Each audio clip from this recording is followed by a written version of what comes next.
It is the MJ Morning Show. MJ and the crew here, rolling up on 6 o'clock. Well, I'm sorry, no crew. I am solo in the studio. There is nobody here except for me. So I guess it really is the MJ Morning Show.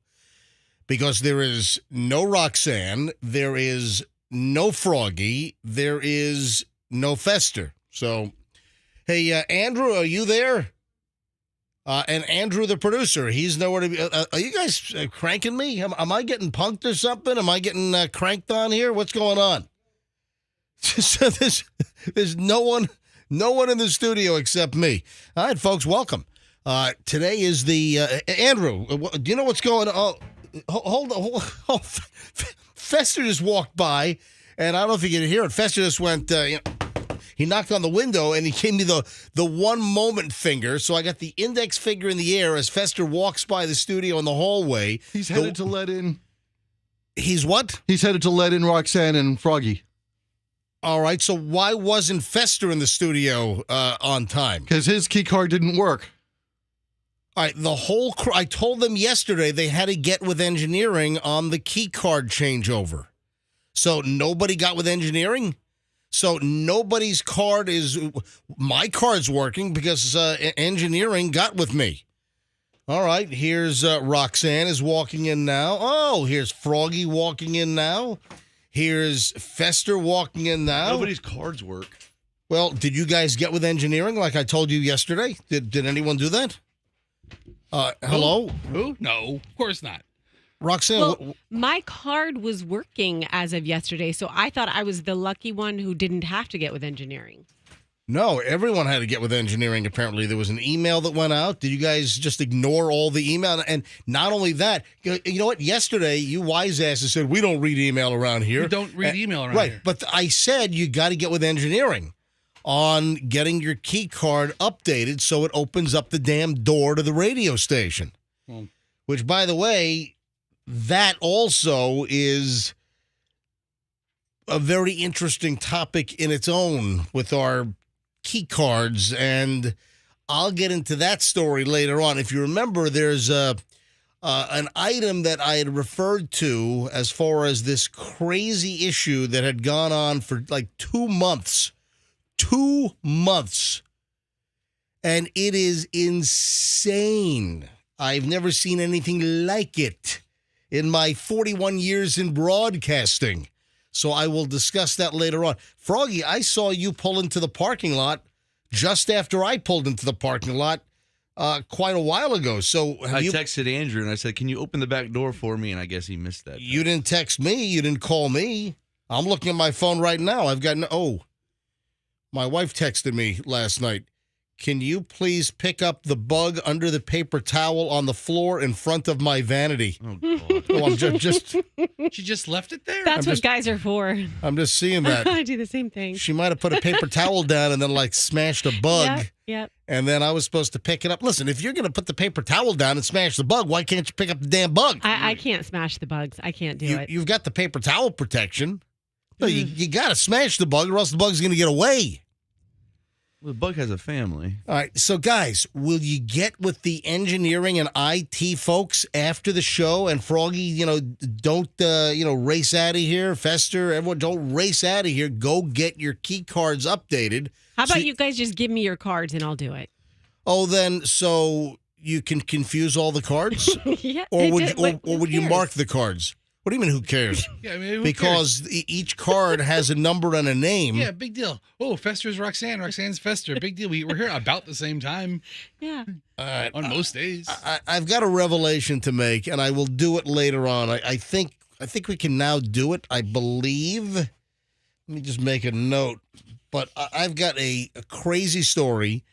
If you have been listening to the show regularly, I have talked about an issue that I couldn't talk about yet, and I think I can now talk about the issue, and it is, like I said, totally, completely insane! Like Crazy Eddie, insane! Oh, you know what I saw that was insane this morning? What? I'm driving in. I'm on the Howard Franklin Bridge, and, this is always something going on the whatever. So there's a guy who I would estimate as about 60, 62.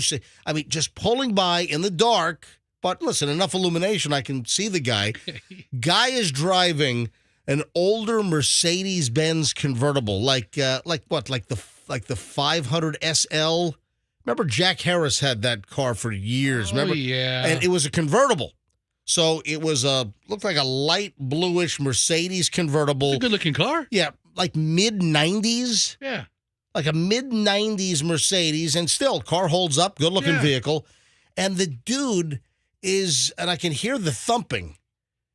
The guy's stereo, his radio was pumping. Like the 90s. And he was convulsing. While he's driving, his head is like convulsing, like he's in a mosh pit at a metal concert. And man, I just hurt my brain. I was just Going back and forth. I have shaken MJ syndrome. So the dude is in the middle of the bridge this morning. He's in the middle of the bridge. He's driving southbound, and he's listening. And the guy, his head is just going back and forth, and he's pounding, and he's like doing it to the music. And I'm like, the guy could pass out. I don't know what's going, but it was just bizarre. It was like the guy was having like a seizure or convulsions while maybe he was, maybe it wasn't. He could have been in the middle of a medical episode. And here you are just thinking he's having his individual mosh pit in his Mercedes. Yeah, that's the car, by the way. So 1990 to 2002, it was a 500 SL. Yeah, Fester just brought up the basic vehicle. And I don't know what the guy's deal was. I'd expect that from a much younger person, but he appeared to be, 60. Having a good time. Yeah, I guess so. Can I ask you a question about these cars? 5:40 in the morning, guy's having a good time. He's like, he's putting his head back and forth like he's having. Yes, what's your question? You know a lot more about cars than I do. Oh, you think so? Admittedly, I mean, with the exception of possibly Lincoln Town cars. Those windshield wipers on the headlights. Did they really do anything? Oh, that's right. Those snow, right? Is it? I have no idea. They look ridiculous. I don't know. That's right. Some of those old Mercedes-Benzes had windshield wipers on the headlights. I forgot about that. Oh, I'm looking at the picture now, and it's, refreshing my memory. Little mini windshield wipers. I never had a car with windshield wipers on the headlights. Did they do anything? I don't know. I had a car with windshield wipers on the door handles once, though. That's some cutting-edge German technology. Just getting rolling. It's going to be a jammed-up MJ Morning Show. Day of reckoning for Wacky Jackie. Yeah, folks. Wacky Jackie. It's Judgment Day. Judgment Day for Wacky Jackie. Yeah, we got to follow this whole storyline. Back in a second. $1,000 on the way this morning. We'll give you the new title to listen for. Man, I ran my damn traffic music out. Hold on a sec. Let me grab my old traffic music from 1979. From News Radio 88 WCBS New York. Let's grab the 880 Skycopter. And here's Pat and George.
105 MJ with the crew who was not here at the beginning of the show because I guess their security cards could not get them into the building. They're all out huddled in the parking lot, and that's why, if you're just tuning in now, that's why for the first couple of minutes I'm sitting here like a schmuck all by myself, and I've got no crew in here.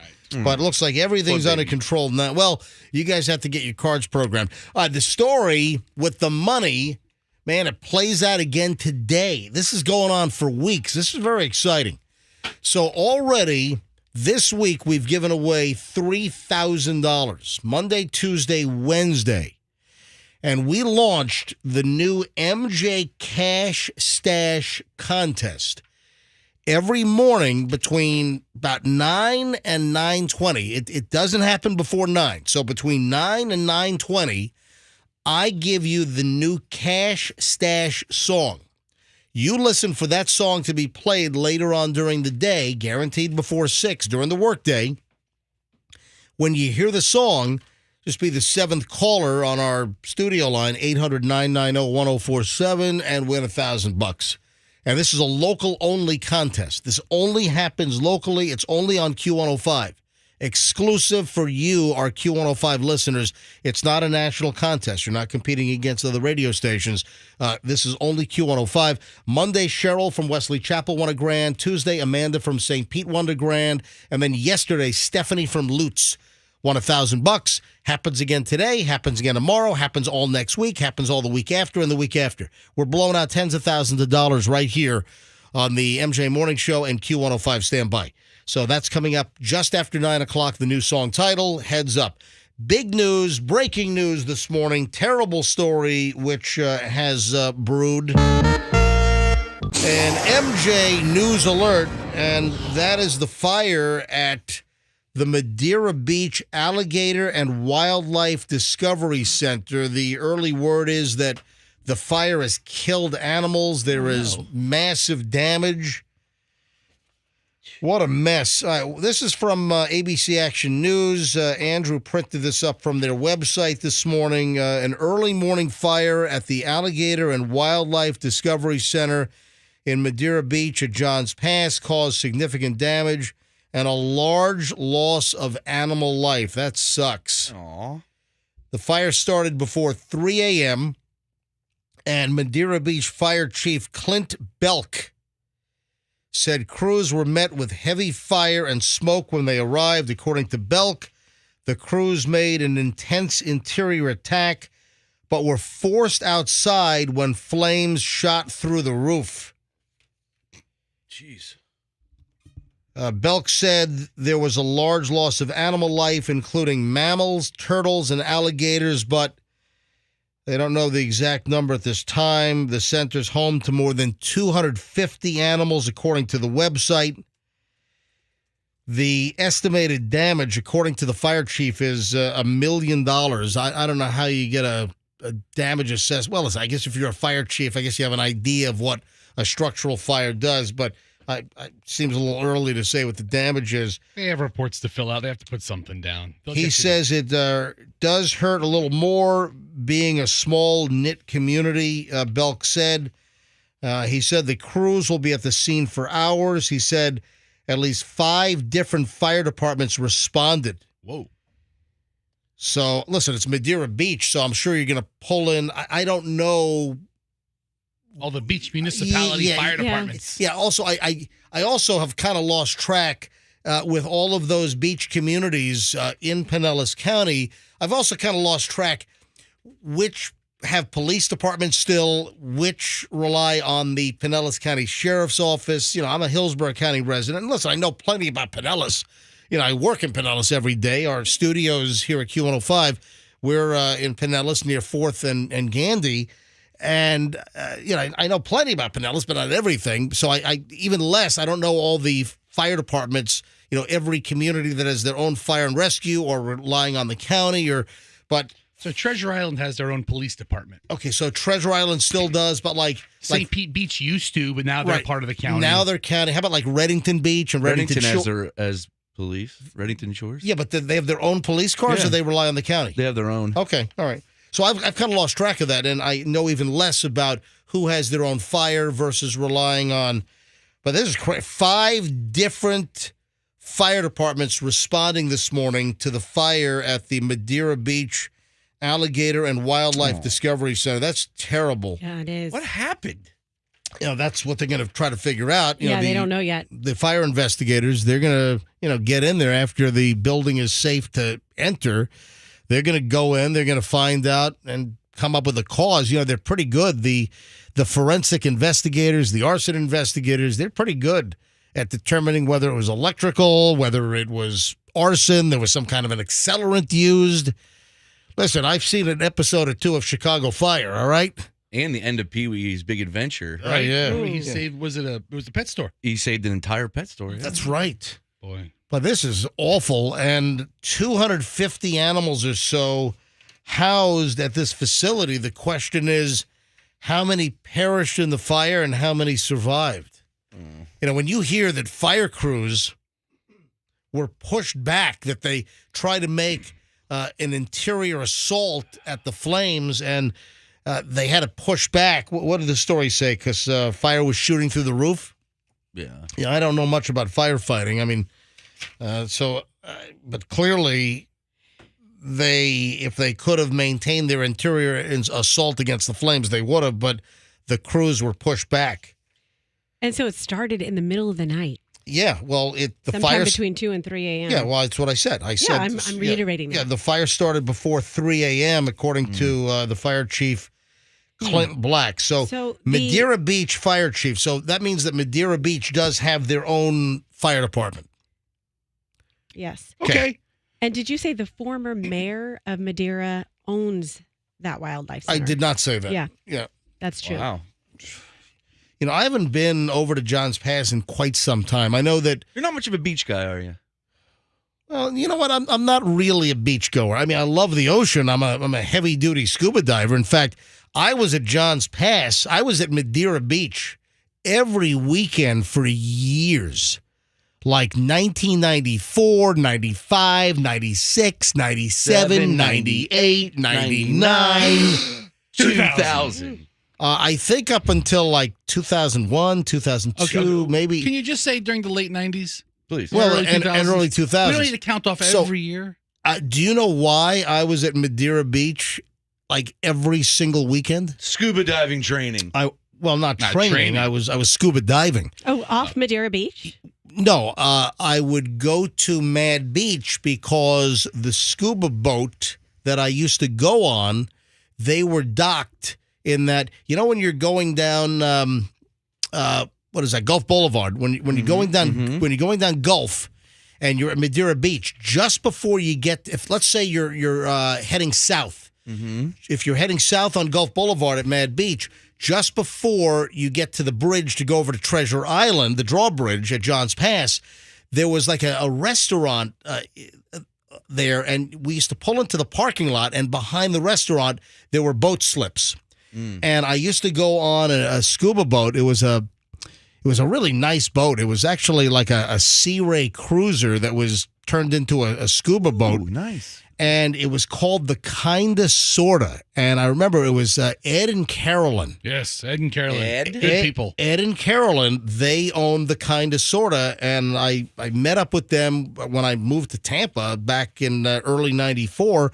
And I dived with them. I did hundreds of dives in the Gulf of Mexico. You kind of sound like shady people. Kind of, sort of. Yeah, kind of, sort of. What does that mean? Hold on. What do you say? Ed and Caroline sound like, we kind of, sort of own this boat. We might get back, Why kind of. are you disparaging them? What do you mean they sounded like shady people? They weren't shady people. They were great They're people. lovely people. I'm sure they were, but that's a real suspicious name to name your boat. We kind of, sort of Kinda, have some sorta. illegal drugs on it. It kind of sort What of. are you saying? You're about to get sued. It's not the Stu Gus, You're going to get sued. I'm kidding. What's the matter with you? I love Ed and By Caroline. who? Ed and Carolyn? They were the best, and I lost track of them, so I have no idea what happened to Ed and Carolyn.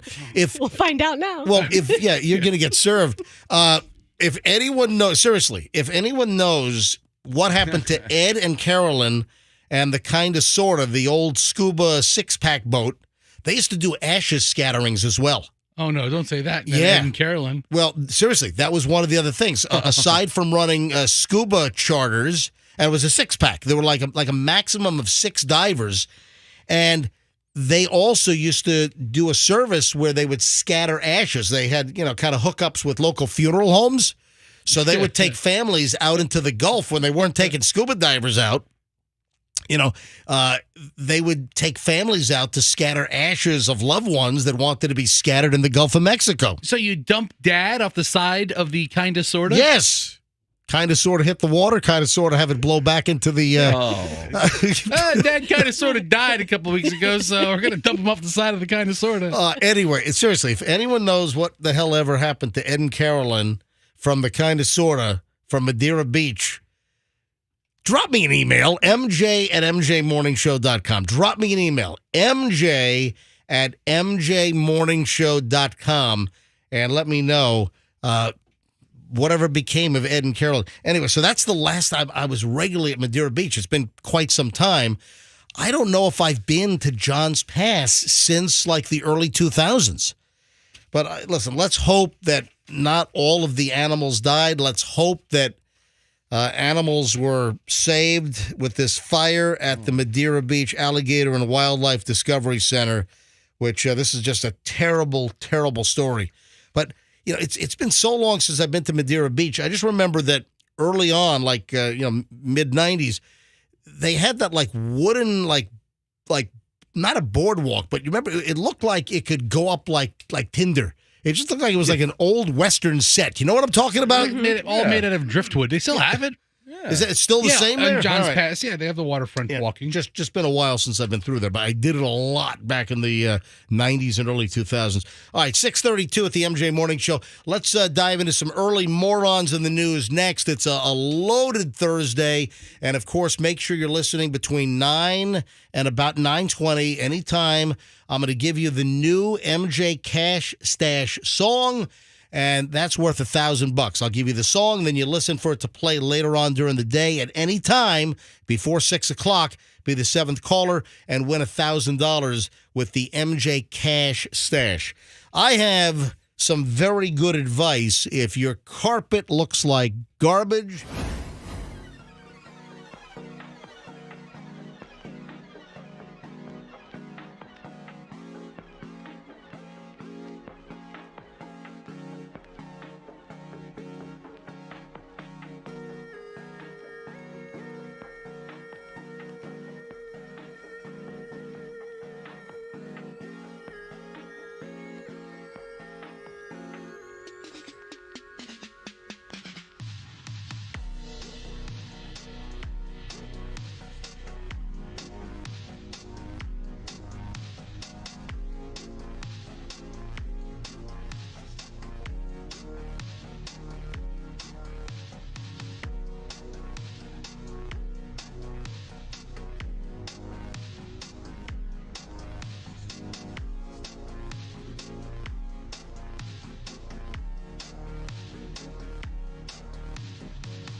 642 MJ Morning Show and the early morons in the news.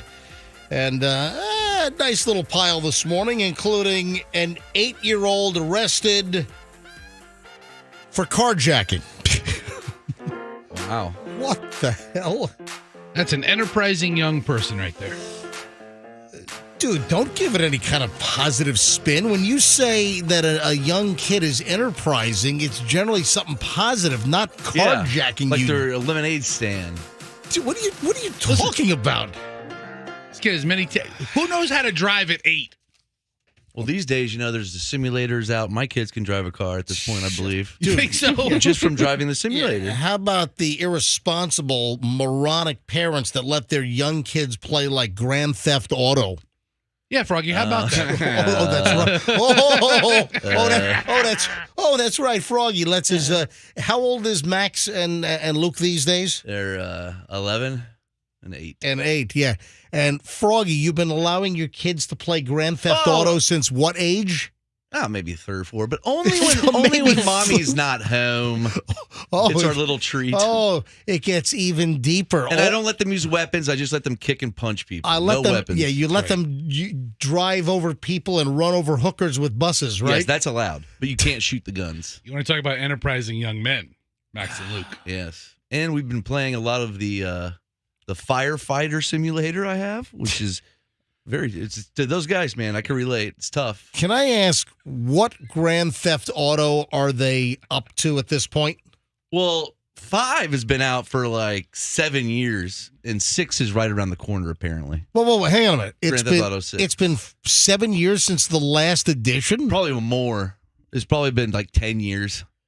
I don't know. You So they don't put out a new Grand Theft Auto every year like Madden football? No. It's like every 10 years they put it out because it's such a big process. It's like a real life world. They're talking about a 2024-2025 launch for GTA 6. It's going to be amazing. Grand Theft Auto 5 came out in 2013. Yes. A 2013 That's 10 years. There you go. It takes a long time. Holy crap. I want to pitch for Grand Theft Auto 6 for you to be one of the DJs that are in the car you could listen to. How do we do that? How do we get in touch with the company? I'll reach out to Rockstar Games for you. Will you? Yes. Are they? Hello, Rockstar. Yes. Are they in Florida? A lot of games are made in like Maitland, Florida. I think the Orlando area. Was that like EA or? Oh yeah. Was EA Sports over there or something? I lived in Maitland for a while. Lovely area. Like the worst 6 weeks of your life. Listen, hey, Winter Park is very nice. You got Winter Park. Oh. You've got Maitland. You've got Altamont Springs over there. Exit 92B. Gross. All right, so here's the 8-year-old story. Out of Montgomery, Alabama, police say there that a young child's responsible for carjacking a vehicle and a high-speed police chase. What the hell? Oh, he actually was able to drive it like away from the police for a while? Major Coleman with the Montgomery, Alabama police said officers responded to a robbery call on West Fairview Avenue after 11 a.m. Why the hell is the kid? Oh, I guess I was going to say why the kid's not in school. It's summertime. Why is he not he's in the summer carjacking program. He's going to have a hell of a what I did for my summer story. Oh, that's right. Yeah. What I did during the summer. Yeah. Officers soon learned that a child had carjacked someone at gunpoint.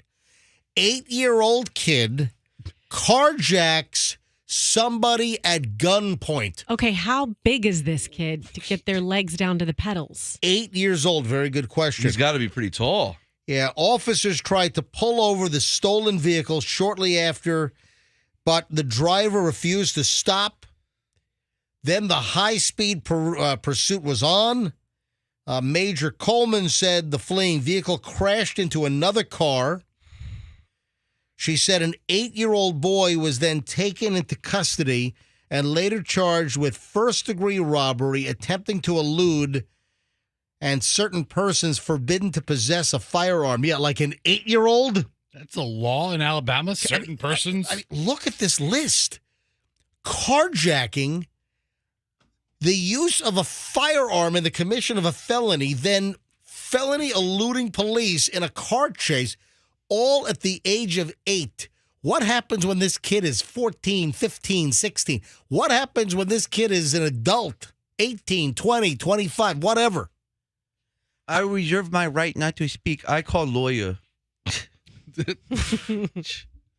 I'm a bad boy. Yeah, you have the right to remain silent. I not understand, right?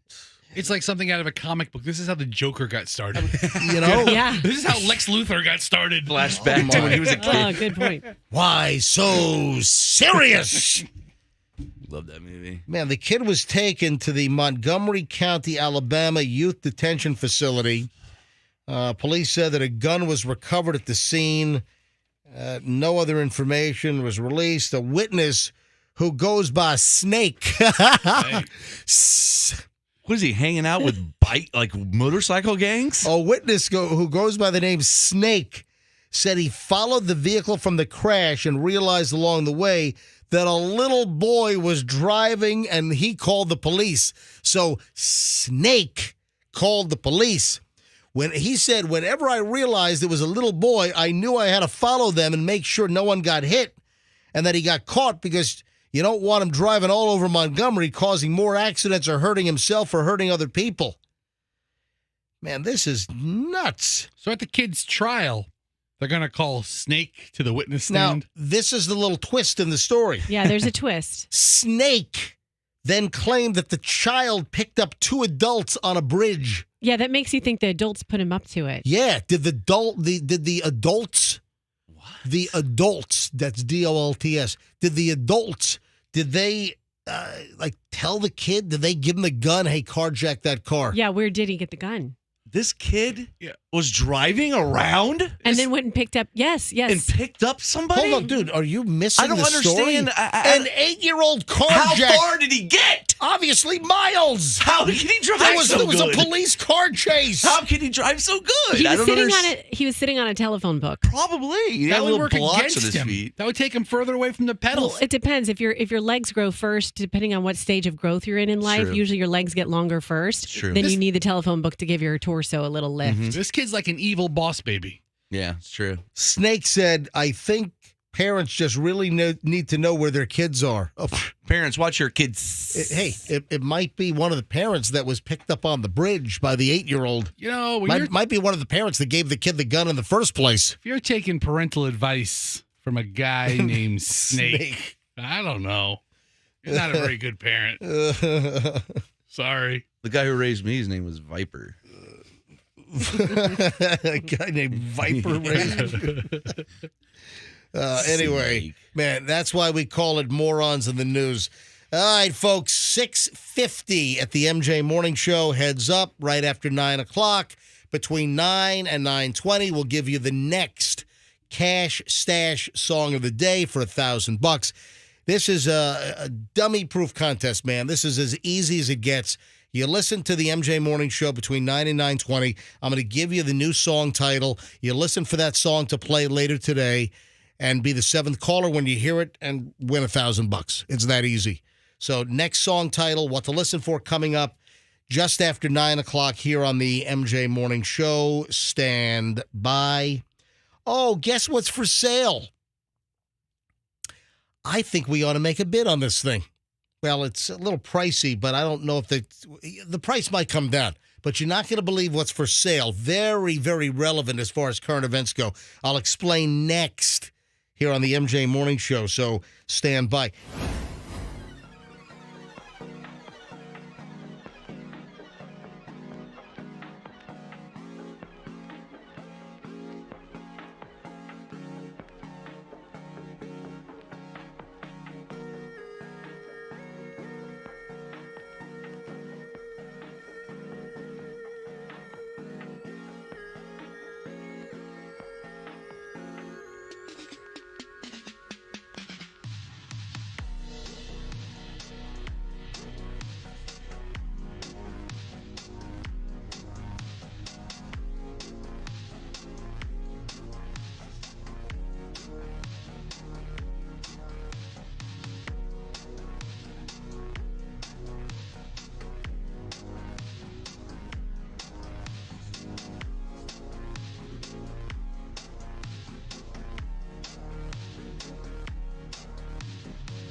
MJ Morning Show. This is Q105 at 7:02. And heads up, we start an hour and 20 minutes of nonstop MJ in just a few minutes. So around 7:23, 7:24 every morning. We go for an hour and 20 minutes nonstop. No commercials, no music, just nonstop, award-winning MJ Morning Show content. Why you give me a cringy, kind of scrunchy funja face over there? What awards have we won lately? Nothing. Okay. We're I mean, you say award winning. Okay. the company wanted us to enter for the latest Marconi Awards. Right. We I won. think it was just Hal Herman that wanted to be nominated. I'm pretty sure. So all right, Hal Herman, do me a favor. Hal Herman, can you look who just walked in, ladies and gentlemen. Thought I'd stop by for a second. It's Hal Herman just walked in. Hey, Hal. I was just walking by. Why don't you make a pitch for the 2023 Marconi Radio Awards? Well, as you know, I am a very seasoned broadcaster. Yes, you are. Yes, just like my fries, I'm seasoned. Yeah, that's because you fell into a vat of Lowry's seasoned salt. Oh, that's good. See, that's the kind of humor I stay away from because it's stupid. You'll never get a macaroni award with jokes like that. A what award? What is it, a macaroni? It's a macaroon. Macaroon, I love those. It's the Macaroni Grill Awards. Ooh, macaroni grill. I would rather win the Macaroni Grill Awards than a Marconi Well, Award. I think me being the host of the Truth Booth, No, seriously. Impression Connection, Seriously, we got a memo. 8-bit hit, I shall be nominated. Thank you. I am leaving now. All right. Hal, let me get a word in edgewise here. All right. So, what was it like, Andrew? When was the Marconi deal? Was that like a month and a half ago? 2 months? When was that? Do you remember? A few months ago. We had to have it in, I think it was a month and a half ago.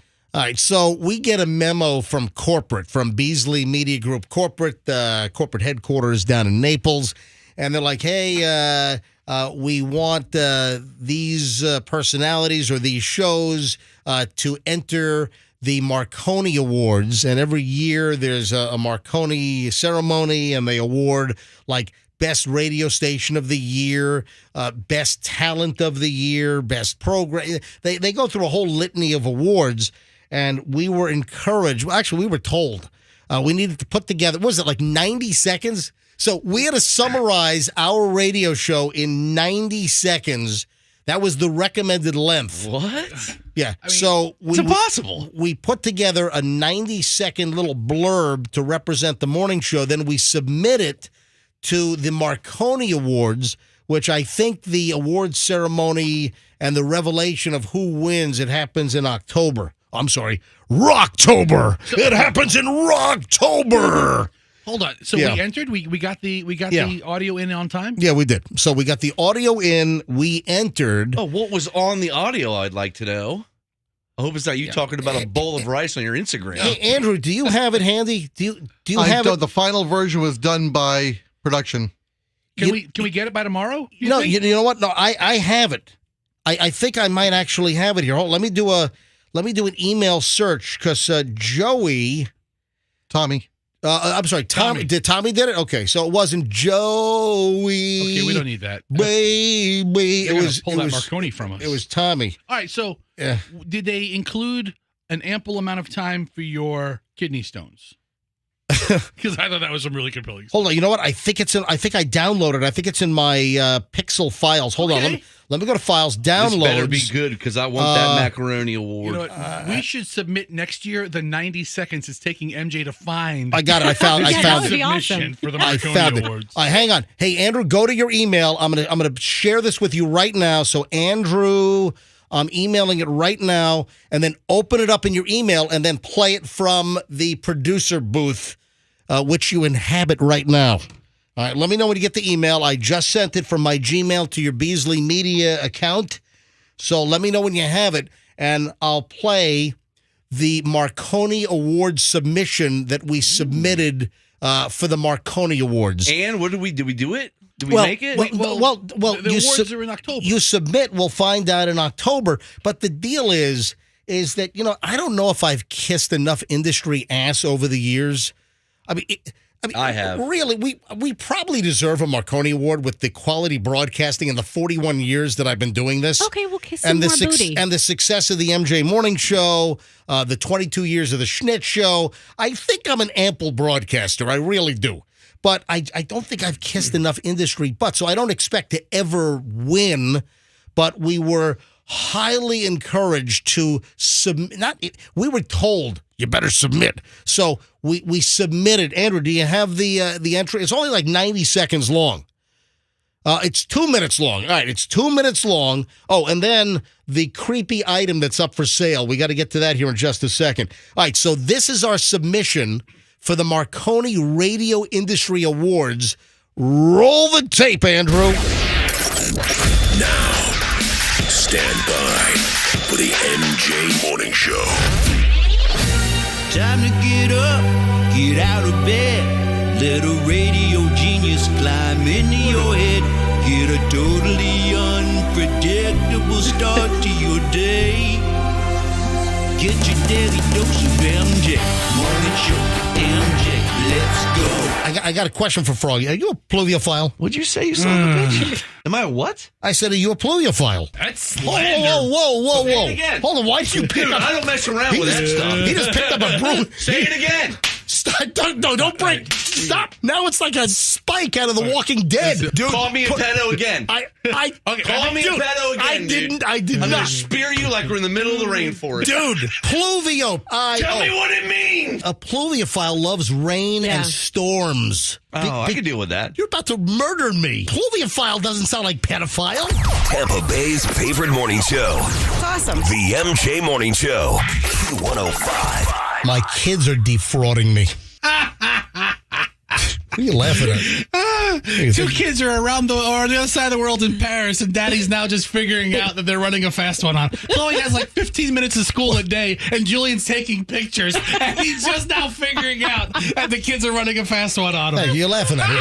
They're pulling a racket and a scam on me. They go out with friends that she's met in Paris, maybe from her school. She picks up the tab? She picks up the tab. Oh. She puts it on my credit card, and then she collects the money from the other kids, and she's pocketing the cash. All right. That's so awesome.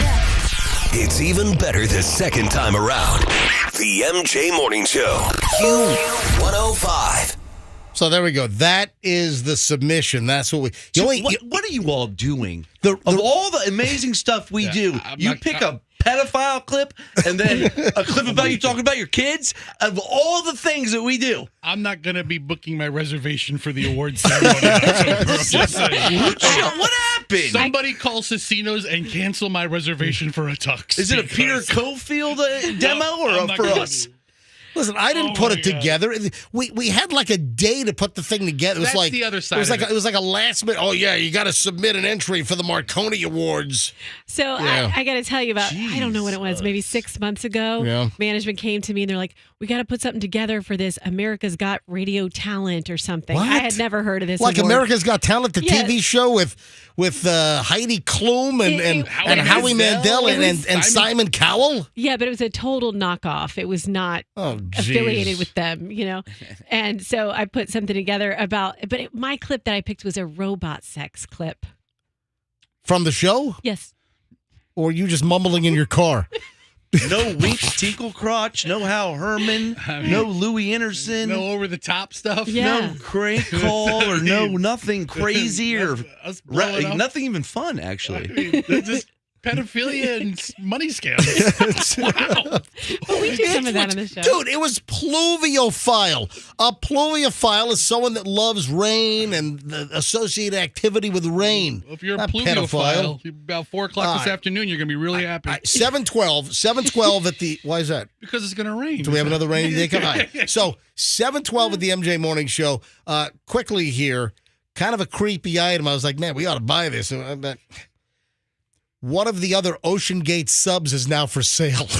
Let's get it. Oh my God. A yacht broker has been trying to sell it for a couple of years and now wants nothing to do with it.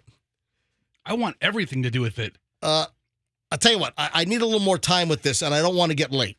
So I want to stay on time because I love to start our hour and 20 minutes on time at like 7:23. So hang on to that thought. One of the earlier Ocean Gate subs is for sale. You're not going to believe the price of this thing. Does it work? Well, I'll get to the details. Of course not. The yacht broker that's trying to sell the other Ocean Gate sub apparently does not expect it to sell. Everything has a price. Oh, the maniac in Vegas that smashed out an upper floor window of his hotel room and it was throwing furniture out of the window at Caesar's Palace onto the pool deck below. That was a great video. We have an update on that. And also, we have an update. Two crazy things from Vegas yesterday. And then the maniac that stripped naked, attacked the guy with one leg, and then was dancing naked on top of a gaming table. You see what his wife said? Yeah, that's why I have an update. Dude, hello. That's the update. That's Okay. the update. Okay. Oh, you see what is... Well, This is where I get my yes. news. You know that. All right. Yes, I have the update on that. Yes, I know what his wife said. I'm going to get to it next. All right, hold on. We start an hour and 20. Oh, Wacky Jackie. This is the day of reckoning. Fester, you've noticed something over at Jackie's cubicle? I have. All right, folks, this is big. It's next. Also, the very disturbing Fester image. Folks, we have a great revelation next. And if you follow me on Instagram, Certified MJ Radio, and you follow MJ Morning Show on Instagram, well, you got a preview right now. You get a jump on it.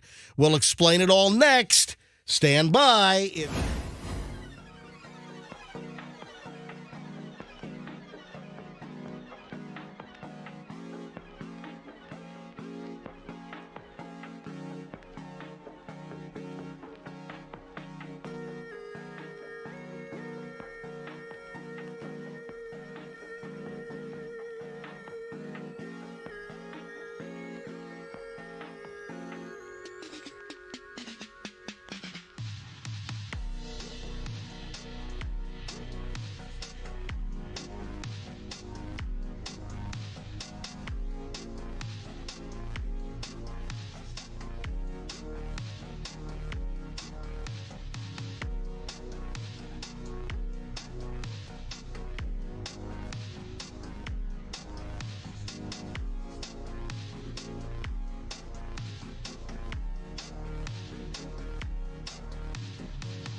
Q105. Hey, folks. MJ here with Fester and Froggy and Roxanne.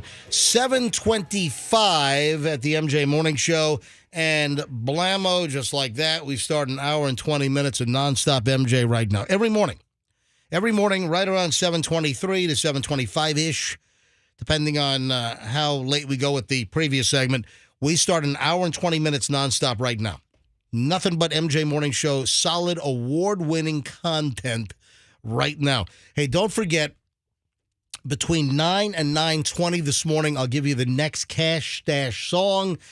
And when you hear that song play later in the day, be the 7th caller, win $1,000. Folks, we are giving away serious money here. $1,000 a day, and this goes on for weeks and weeks here on the MJ Morning Show and Q105. So yesterday, our winner was Stephanie from Lutz.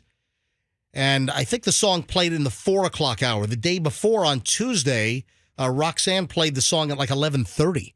So we announced the title at like 9:15, and the song played at 11:30. It was like 2 hours later. So it could happen at any time. So already, Monday, Tuesday, Wednesday, we've given away $3,000. Cheryl won on Monday, Wesley Chapel. Tuesday, Amanda in St. Pete won. Yesterday was Stephanie and Lutz. You could be the next winner with the Cash Stash, $1,000. It's local only. It's not one of the national contests. This is a local Q105, 104.7 FM contest only. So stand by. A lot of ground to cover here. We got to talk about the Madeira Beach alligator and wildlife discovery fire, which is just, it's awful, terrible story. Let me follow up, though, on the Ocean Gate submersible, and that's going to lead into something that's just unfreaking believable. You're not going to believe the next installment of that stepson of the billionaire that was on board that died. I love that guy. Have you seen the latest on this guy? He lives his best life. It's unfreaking believable. Also, I want to call Wacky Jackie. Wacky Jackie, I know that you hang on to every word we say. I'm going to call you shortly because, well, listen, I'm not going to beat around the bush. This is the day that Wacky Jackie could be fired because of her social media mishap last weekend that she was drunk. She was drunk. There's several possibilities as to what can happen today, MJ. You know, they could have a mutual separation. They could be fired. They could patch things up. Hold on. Probationary period. Let's not get. Hold on. We'll get into it in a few minutes. She needs to keep her cool. Hold on. Listen. Maybe I should like represent her. I should be like a. You're gonna be her representation. I should be like her union rep going into the meeting. You should. I think it's a good sign that they didn't have the meeting right away. That would have been like, you're out of here. Well, Fester has a little update. So hold on. We'll get into the Wacky Jackie situation. If you don't know what happened with Wacky Jackie, one of our sales assistants here at Q105, she does all of our Photoshops. You know, all those little cute things like the Mother's Day Golden Girls picture that we put up on social. All right, we'll give you the full story. We'll try to call Wacky Jackie in a few minutes. Stand by. The Ocean Gate update. The other Ocean Gate sub is for sale. I didn't know there were two of them. Yeah, so this is a previous model. There's they did different generations of the thing. A yacht broker is trying to sell a submersible that was owned by Ocean Gate. He doesn't think it's ever going to sell. It's the Antipodes submersible. Seats 5 people, well, just like the other one, listed for sale at $795,000. Oh my gosh, really? Yeah, the broker told the Insider website he doesn't want anything to do with the vessel anymore. That thing's bad luck. Yeah, so if you want to buy it, it'll set you back $795,000. You know, you might need to lower the price on that thing. That's why it's never going to sell. It used to be like $50,000. The yacht broker's been trying to sell the vessel for 5 years and doesn't think he'll ever find a buyer. Wait a minute. If you've been trying to sell it for 5 years and now we have this catastrophe, this disaster, I think it's going to be even harder to sell this thing now. Now, it's a different model than the other one. He says that this is the yacht broker. He says, I just want to be done with Stockton Rush's old sub. That's not true. Because if he did want to be done with it, he'd sell it for like $3,000. I saw. He'd just scrap it. Or he'd just call like one of those junk companies, 1-800-GOT-JUNK or something. pick this thing up. Why don't you call that 1-800-WE-BUY-ANY-CAR? And see if they'll take it. Call it away. 1-877 subs for kids. Yeah. 1-877 subs for kids. I mean, he could donate it to NPR and get a tax write-off. I saw a documentary on that guy. I started deep diving into the Ocean Gate. Yeah, that guy was so irresponsible. And many people gave him advice, saying this isn't, this is wrong. Well, there were folks. It wasn't certified. It wasn't. You're right. It wasn't certified. Yeah, it was the only submarine vessel in the world that wasn't certified. Well, they didn't do destruction testing on it as well. See, when you have something that's like a critical system, you have multiple versions, so you do tests to the point of failure, so you know what it can actually take, what type of pressures, and they do this all the time. Do you know when there's a new car that, let's say, BMW, Mercedes, Ford, Chrysler, Nissan, Toyota, whoever, do you know how many cars they internally crash while they test their vehicles for crash testing? It happens all the time. And it never happened with the Ocean Gate submersible. They didn't do a destruction test on it. And there were a lot of people that told Stockton, this is crazy. Don't use carbon fiber for this thing, blah, blah, blah. Anyway, the owner of this yacht broker, he says, I don't want anything to do with it. The guy's name is Stephen Rioch, R-E-O-C-H. He's a yacht broker who sold his first boat in 1979. And he said just weeks after the other Ocean Gate sub catastrophically imploded on the mission, he said, I don't want anything to do with this thing. Yeah, the submersible that he has was first made its way into his life after Ocean Gate contacted him and asked him to sell it for them, since he's represented sales of other submersibles over the years. So he ended up buying the dumb thing? Well, you've got those other tourist submersibles. Like, there's one that they have in Grand Cayman, for instance. And you see the ads for it when you go to the airport in Grand Cayman. They're like ads in the airport. And there's and I just traveled with Julian. I was just down in the Cayman Islands. If you say Cayman one more time, just stop. We know where you went. All right. So, say CM. Well, they have the ads for this company that does these tour. It's a little tourist sub, and I think it takes you down 60 feet or something. It's and I said to Julian, I'm like, I wonder if the Ocean Gate catastrophe is going to hurt, that company, putting the tourists in this little sub and taking them around some reefs off of Grand Cayman. So I wonder. But you have these subs. They operate around the world, and you're not going down 12,500 feet. Yeah, those subs operate every day, though. They have a proven track record of success. Yeah, and they go down 40, 60 feet or something, whatever the heck this thing is. Wasn't this the first trip in over a year for the Ocean Gate? They always got canceled.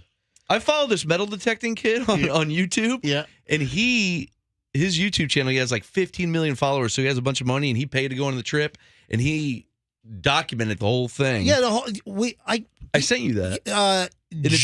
Julian found it while we were scuba diving. Oh, really? Julian must follow the kid. So Julian showed me that video the day after it posted. And how irresponsible and the trip got canceled. Yeah. So it's unbelievable. So we wanted to know, and I wanted to know, how did this guy have the money to bring himself and his girlfriend on the trip? Dude, he's a multi-millionaire. All right, so he's a YouTuber. Yeah. All right, well, this kid... This guy, what is he, 20-something? Dude, he's 22. All right. Yeah. Well, Julian showed me the video that got posted to YouTube, and it was a 10-minute video about he and his girlfriend going up to St. John's. It's a documentary, basically. Exactly. And they were on the mission, I think, before that got canceled because of technical issues. And he's like, if ours didn't get canceled, he's like, we could have perished. Exactly. If I'm someone that's spending that kind of money, I just am going on a vessel that has a great track record. Yeah, like a Carnival Cruise Line. All right, Fester, here's what I want you to do. This yacht broker wants nothing to do with the earlier Ocean Gate sub. I'll contact him. Here's the story. Contact the guy. MJ Morning Show vehicle? And tell him we'll give him $5,000 for it. I'll make an offer. All right, five grand. I'll pay $5,000 out of my pocket. And a Morning Show T-shirt. $5,000 for the sub. And let me know. All right, before we move on, we have another update on the billionaire who died in the sub's stepson.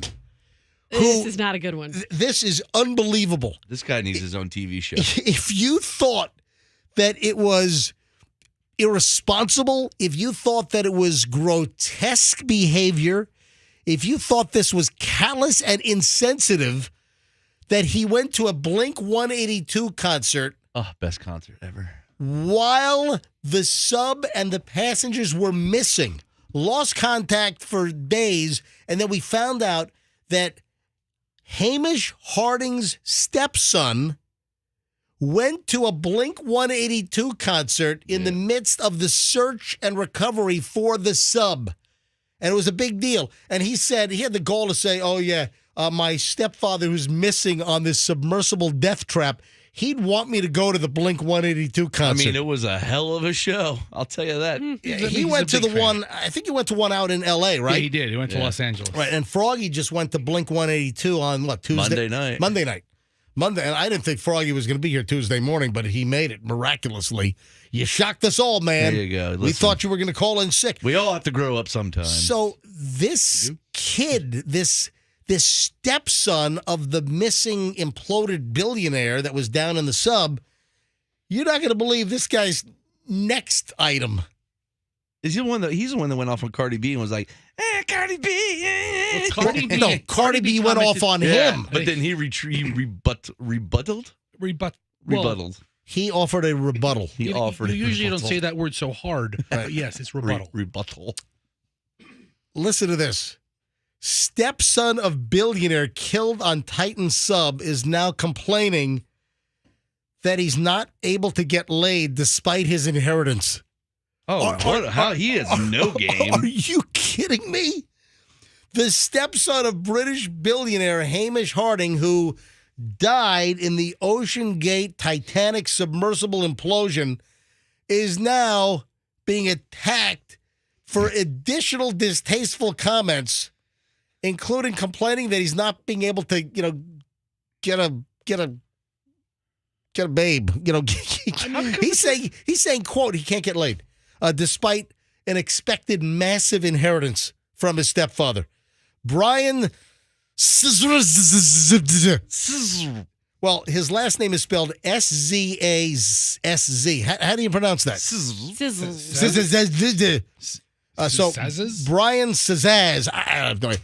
So he recently reactivated his Twitter account after he went silent because, remember, during the tragedy, he was flirting with an OnlyFans X-rated model, and it was all public in his comments. He was flirting on Twitter. That's a pretty good indication that he can't get some. Oh, my God. He's flirting with online IG thoughts. Listen to this. With millions to spare, I still can't get laid. The brand... He's an audit. That's what he tweeted. So What day did he tweet this? He tweeted it earlier this week, apparently. Oh, I thought no matter how horrendous you were, if you were a billionaire, you got some. Well, he's the stepson of a billionaire, and he hasn't gotten anything yet. And he said he doesn't have that much money yet. Yeah. Other times he said that. This story says he's 37 years old. Is that true? Oh, my God. Is he a virgin? 37-year-old virgin. Kelly Clarkson. You know what that means, though? MP. What is that? Micro penis. Oh, geez, stop it, Froggy. No. Stop. Listen, what else could it be? I mean, he doesn't have a cross eye or a... Somebody posted online on Twitter in response that as far as his inheritance goes, anything more than 0 is too much of an inheritance for you. Have you guys seen the other tweets of his that have resurfaced? Yeah, he's unhinged. Why don't you share those with us? There's one that now he tweeted this. Let's see, July 11th. Ooh. Okay, so it's not exactly an old tweet, right? This okay. Yeah, it resurfaced from 2 days ago. Okay. No, I My God, okay. it was a lost tweet. It was found underwater in the city of Atlantis. It has resurfaced. He said, quit asking me for money unless you're a beautiful woman, trans woman too, an OF model, or a black dude trying to go to college. That's what he tweeted out? Yes, that's what he tweeted on July 11th. So it seems like he's down for anything. Yeah, he's a.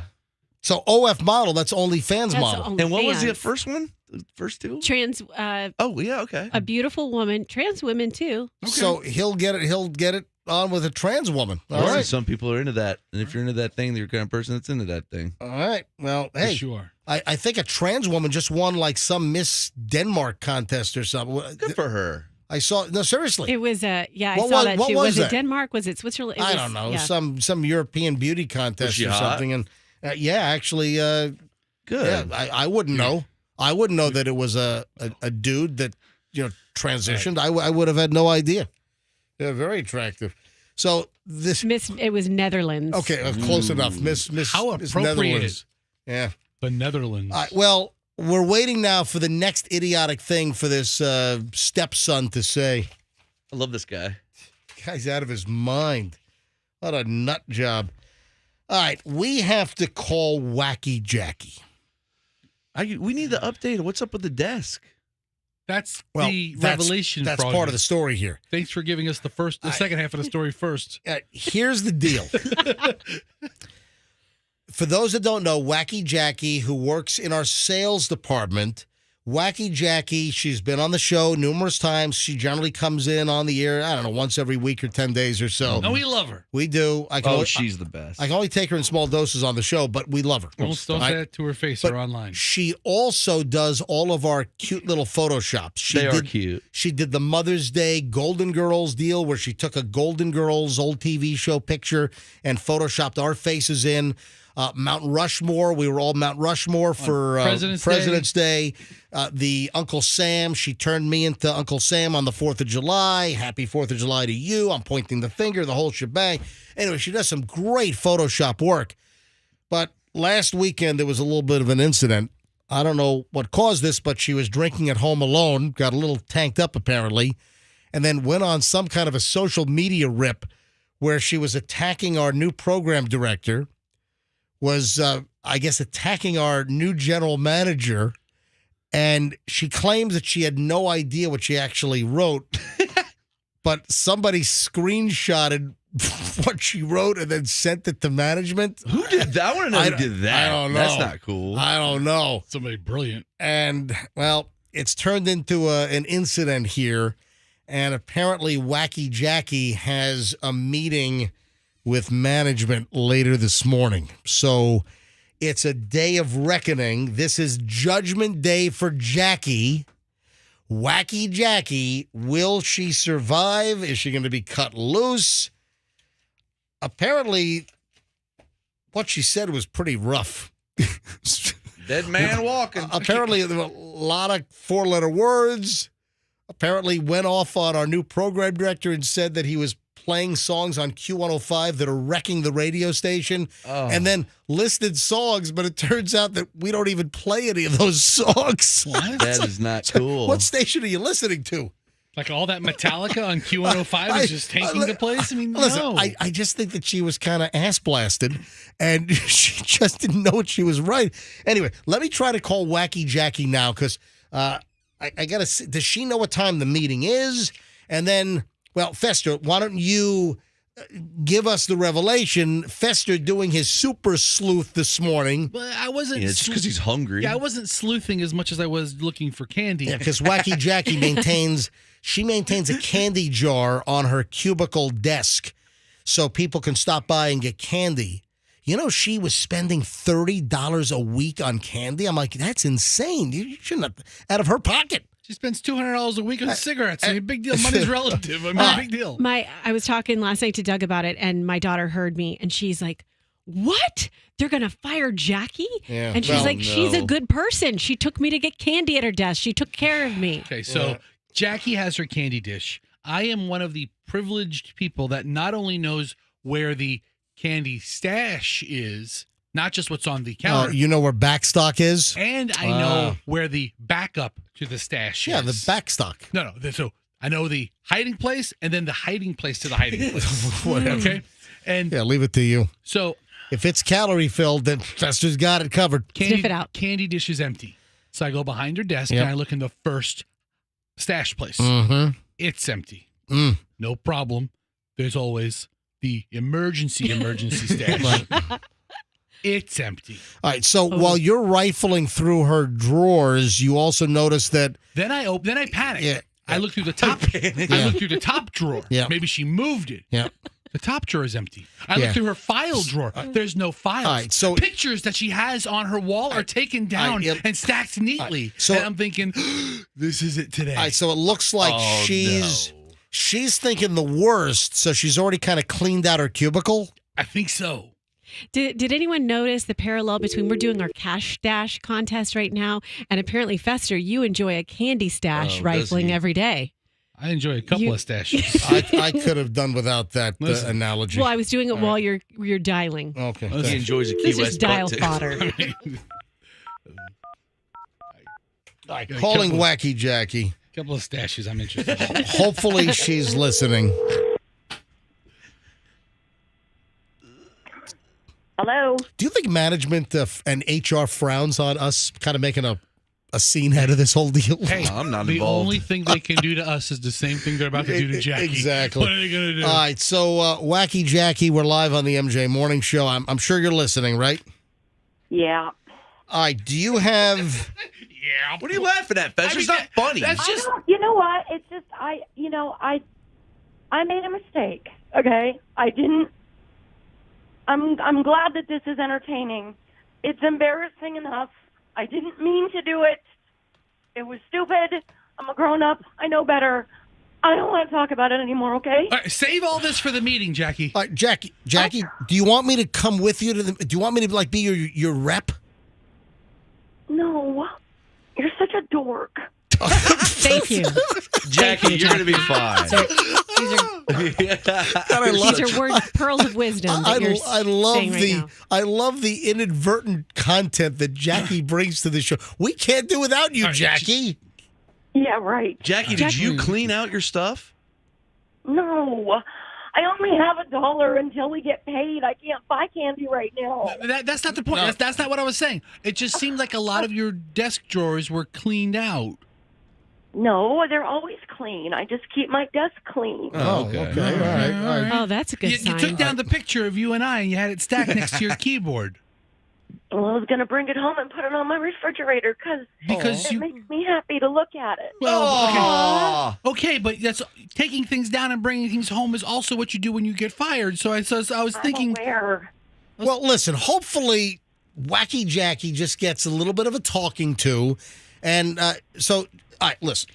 Jackie, you said when you came in on the show... Makeup off. I shouldn't even bother.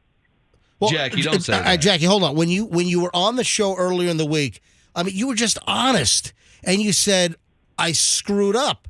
And listen, Nobody likes honesty. Nobody wants honesty. I want honesty. I think you're great. I love your honesty. Hold The on. thing about social media is your coworkers are not your friends. Just remember that. Do not friend people where you work for this exact reason, because people are not your friends. Okay, so Jackie, let me talk some sense into this. Hold on. Roxanne's got some words of advice here. Yes. Yeah, everybody Yes. sit down. Everybody sit down. Listen up. So first thing is the fact that you were having a meeting today rather than them calling you after they found out about it, On Monday morning. Yanking you in and being done with it, that is a good sign.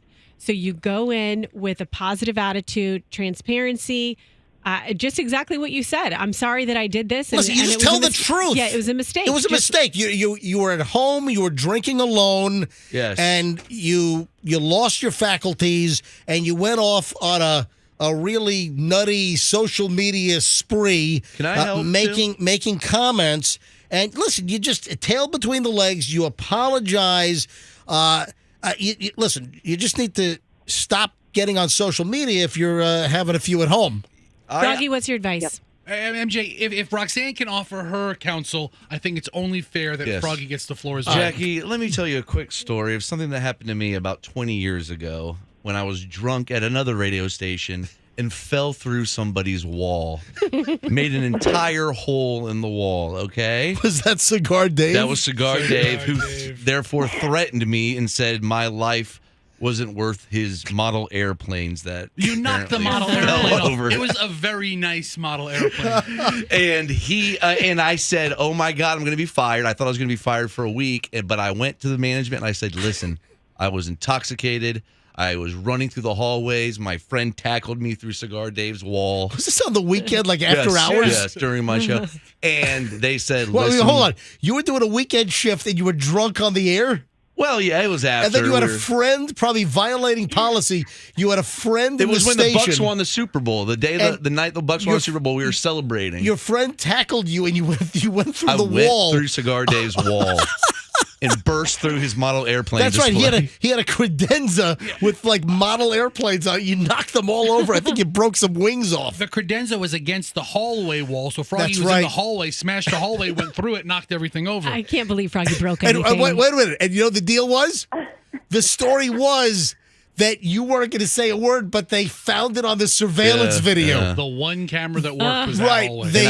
They saw it on the surveillance video. They saw it was Froggy. They Otherwise, made me hire a guy, and I had to pay for it to be patched. And it's still to this day in that building. and you I can would see- have gotten away with it if it wasn't for you meddling security camera. But the point of the story is, I was honest about it, and they almost fired me, but they didn't. So I think you. I think you're okay, Jack. So, Jackie, you go in with that inspiration, Yes. that confidence, and then you do the 3 H's: honesty, humility, humor. You say what you did, and then you have some, No, you gotta I'm sorry cry. about it. there's That's the humility, the crying part. Don't cry. Don't cry. Don't cry. What? It's not. Listen. It's not funny. It really I was isn't looking for a job when I found this one. I don't cry at work, people. Come on.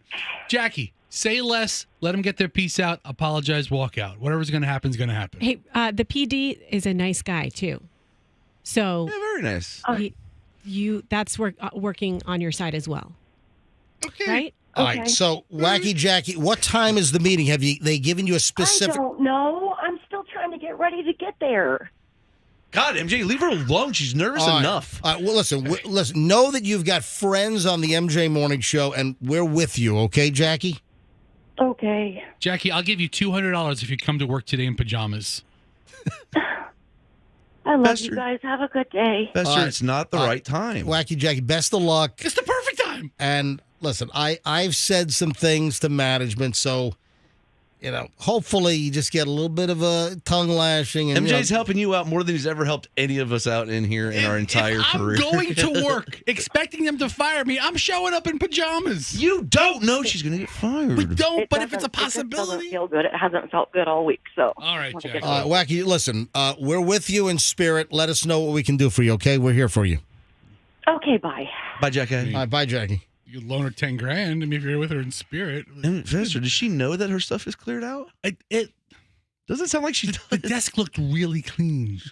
I mean, MJ, I'm not kidding you where I say, like, oh, it's tidy. I know what a tidy desk looks like. Not that I have one, but it's cleaned out. All right, so that's the The whole file drawer is empty. that's the update. All right, Roxanne, you've got some kind of hocus pocus you want to talk to us about. Yeah, it's not hocus pocus. It's like hocus pocus, hyper focus, or some kind of crap that. Now, hold on to that. I'll get to that in just a minute. 2 things quickly. $1,000 could be yours again today. It's the MJ Cash Stash, and we started this on Monday. We've already given away $3,000 Monday, Tuesday, Wednesday. Got another $1,000 to give away today on Thursday. The Cash Stash is simple. You listen to the morning show, listen to us, MJ Morning Show, between 9 and 9:20. I'm going to give you a song title and artist. You listen for that song to play during the workday. Could happen at any time before 6 p.m. And when you hear it, you be the 7th caller and win $1,000. So we're just over an hour away from 9 o'clock. It's 7:54 now. So an hour and 6 minutes away. Hour and 6 minutes away from 9 o'clock. And then the window is between 9 and about 9:20. I'll give you the song title. Then listen all day to Q105 and call up, be caller 7, win $1,000 when you hear the song title. And also remember, we don't repeat the song. We don't repeat the actual title of what you're listening for. So you're not going to hear Roxanne talk about it at 10 o'clock. You're not going to hear it at 11 o'clock. You have to listen between 9 and 9:20 for the song title. That's the only time we give it to you. And then it plays sometime before 6 o'clock. Another $1,000. Folks, people are winning. 3 people already this week. Cheryl and Wesley Chapel won $1,000 on Monday. On Tuesday, it was Amanda in St. Pete. Wednesday, yesterday, Stephanie in Lutz won $1,000. You could be next. Listen up for the song title just after 9 o'clock this morning here on the MJ Morning Show on Q105. I want to talk about the recreation. I told you on yesterday's program that there was going to be a very disturbing, did I say photo? I said that No, something. you didn't say photo. I said something. Something very disturbing was in the works. Yeah. I don't know that disturbing Yeah. or horrific. Yeah. Being there or- was disturbing. Or disgusting. Or maybe disgusting. But overly disgusting are the right words. No, they're not. They don't capture the essence of I mean, this. somewhere there should be art. Yes. Somewhere there should be This should be framed, this picture. beauty. Yes. Replication, perfection, Somewhere there should be all the money Roxanne and I are going to make when we sell this picture. yin yang. All right, here's the deal. Here's the deal. You heard us talk about this. Roxanne is trying to juice up her Instagram followers. And it's working. That's all anyone cares about. Roxanne this has been posting these thirst trap bikini photos of herself on Instagram. It started with a video of her like writhing on her pool deck You say writhing. in a skimpy yellow bikini with side boob hanging out. It's a lot of side boobage. And you're rolling around. And then the next thing you posted last week was you on a red raft at your sister's condo pool or whatever the heck it was. This is her apartment complex pool? It's her condo pool. It's a very nice community, and they have this Community. resort-style pool. All right, so Roxanne It's not like it's a Motel 6 pool in the back of a Roxanne- janky hotel. Roxanne was in a skimpy little bikini with a whole lot of butt showing, and she's lying face down on a red raft in this pool, and there's a shot going right up her legs to her butt, and you've got a straw hat on. We don't see your face, but you posted this photo on your Instagram, and it's a thirst trap. And You know why I posted it also is because look at the picture right now. You've got it up on the screen. The raft was sinking.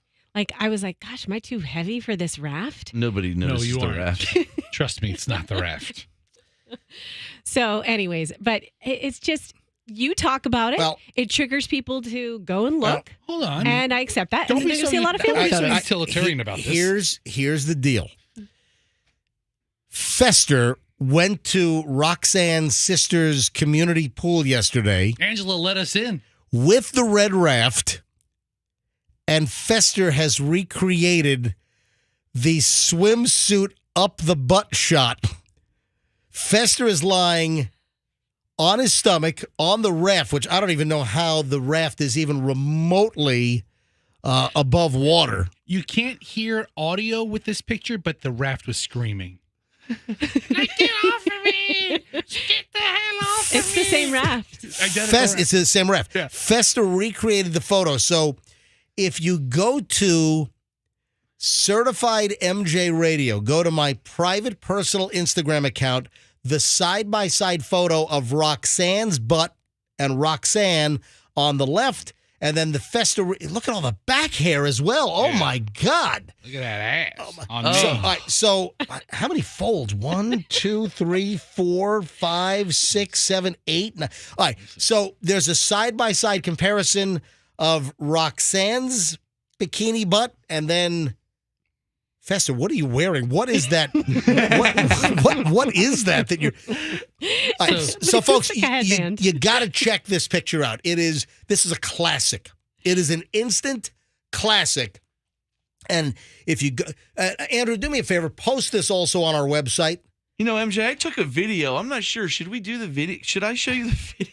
Andrew, post this up on Stories Mentioned. Just put the link up to the Instagram on Stories Mentioned on the MJ Morning Show. So put it on our Stories Mentioned link and hit my Instagram. So I've got it posted in 2 places. So it's posted on Instagram on Certified MJ Radio. Folks, you got to see this. First of all, it's Roxanne. I mean, I don't want to sound creepy, but Roxanne's good-looking butt. And then you've got Fester's good-looking butt. It's like a before and Fester, after. Do you feel a little bit like used because now MJ is using our thirst trap pictures to boost his followers? All right, so go to Certified MJ Radio on Instagram, and you got to see it. It's the lead item right now. It's the last thing posted. Also, I posted it on our MJ Morning Show Instagram account. So either Certified MJ Radio or MJ Morning Show on Instagram, and give us a follow in both places while you're at it. So you have to understand and appreciate the lengths that we went to as a group. Everybody. I mean, Roxanne helped coordinate the location. Froggy was the photographer. Technically, I guess you owned the rights to my photo. The families that were there that witnessed it and probably had nightmares. I want to ask about that because my sister let you guys in. There was kids in the pool. Yeah. No, so I didn't go, but I know my sister she wasn't at the photo shoot, right? But she let you guys into the pool to recreate the same spot. And she said it's the identical spot. Yes. MJ, it's the same exact spot in the pool. I mean, you could see the drains kind of match up there. I mean, if a shot was a little wider, you'd see those chairs behind Roxanne. Identical spot. Yeah, but she said that there was a woman in the pool right where you would have wanted to take the picture. And she was like, Fester, my sister's real bossy. Do you want me to ask her to move? And she said, she told me that you said, don't worry about anything. Don't worry about anything. Don't worry about a thing. There was one old lady. She wasn't that old. There was one 75-year-old lady, and she was sitting in a chair, and I just warned her. Because by the time we were ready to take the photo, the kids were on the other side of this fairly large pool. It's a big, big pool. So they're not looking at us. And I walk up to this lady, and I need a story. And I don't want to tell her I'm from a radio morning show. I'm going to take a picture. So I told her that my sister-in-law. Is this Caliente by any chance, or whatever? Pretty close. Caliente. I told her my sister-in-law made this had this photo, and I was going to recreate it. And the old lady looked at me, and she goes, "No judgment here." That's funny. She said, "Would you like for me to move?" And I was like, "You know what? No, you stay right there, Grams." And we took the photo. She wasn't in the wide shot photo, right? No. And everybody was great. I'm actually proud of this. I'm reading some of the comments right now. Patricia Ocean, she writes, "Good Lord, LAWD." Okay, But Patricia Roxanne Ocean is looking good as always. Yeah. All right, so folks, go take a look at the Roxanne pool raft butt shot and then the Fester recreation right next to it. Go to Certified MJ Radio, go to my Instagram account, and please leave a comment as well. Yeah. How about a comment besides laughy faces? Just listen, I want to see a variety of comments. I want a variety. Go to Certified MJ Radio on Instagram, my account. Take a look at the picture, and please leave a comment. Whatever comes to mind, leave a comment, and we'll share some of the comments later on. You know what I find remarkable about this picture is Fester and I really are like we have a yin-yang thing going on because all of your weight, Fester, you've got nice legs. Your legs look great. All of your weight is above your waist, and all of my weight is below my waist. It was so hard for Fester to get his underwear up his butt crack because his butt is so weirdly shaped. I know, right? Then I had to pull my cheek out to really. What is the bikini bottom? What is the garment that you're wearing? He's wearing a bikini bottom and a little dress. So what is that? So they make it's a piece. Is it a mankini? No, it's a piece. It's a. It looks so I will tell funny. you, it's a piece of women's or cross-dressing men's apparel. Where'd you go? Where'd you get this? I went to they had it at Walmart. I went to Walmart, and it's just a blue like a muumuu? No, it's like a blue it has that's underwear that bathing suit. Yeah, I don't know about this. I don't wear this stuff normally, although it was very comfortable. I mean, it's and so you see the stripe part up top by my waist. That's the skirt I have hiked up. So I had that folded and hiked up, doubled over again. And then I had to take this bikini like bottom area, and then it would cover my whole buttocks or most of it. And I had to wedge it all in there, and I pull my cheek out. Folks, you got to see this. In front of kids. So great. And families. You got to see this, folks. Go to your Instagram. Go to Certified MJ Radio. If you're not on Instagram, Andrew, when will you have the link posted on it's up now? Okay, Andrew is reluctantly giving me the thumbs up that if you want to go to mjmorningshow.com, if you're not on Instagram, you can go to mjmorningshow.com and just click on stories mentioned, and then you'll see the little headline and then the link, which will take you to Instagram, or you just do a search. I have a feeling our sister's going to see a lot more of Fester, if you know what I So mean. get this. MJ, this is so ridiculous. This is awesome. MJ, I got to say, I've been to a lot of nice pools, right? I've broken into almost every Disney hotel. That's right. Right? Almost every fancy schmancy hotel in this area I've been to. Yeah. What's the celebration? You go to like some lazy river at some hotel? It's not the celebration yet. It's it's Omni, the Omni Hotel in Polk County, right at the end of Polk County.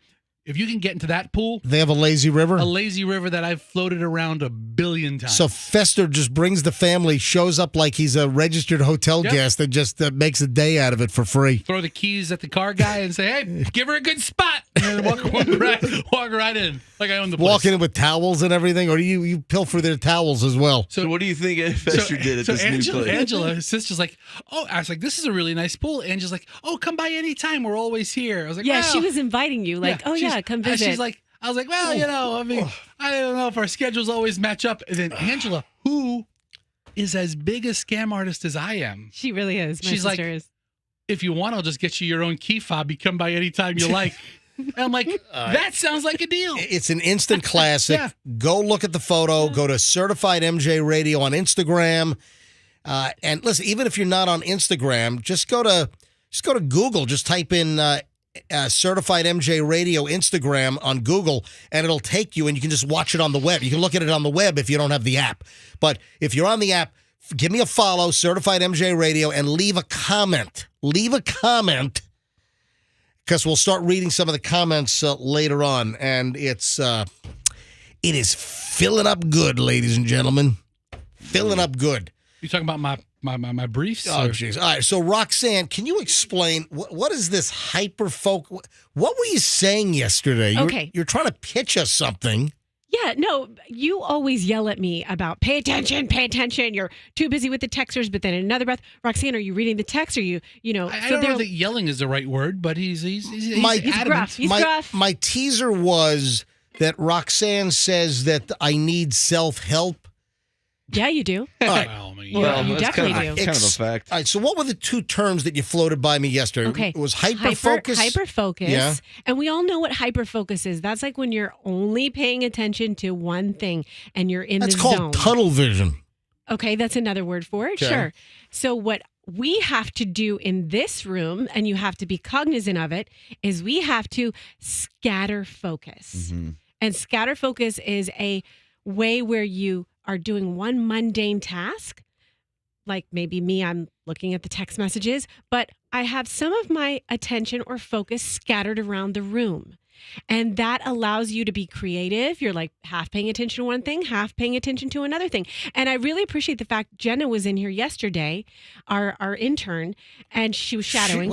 She's not our intern, your proctologist's daughter. It's your OBGYN's right, daughter came in to observe us. I'm sorry, it wasn't her proctologist. For an hour. I don't have a proctologist. I'm sorry, I thought it was proctologist. Same area. Yes, the other thing. Other side. Yeah. I'm Your sorry. doctor. Yeah. Your OBGYN's daughter, not proctologist. I'm sorry, Doc.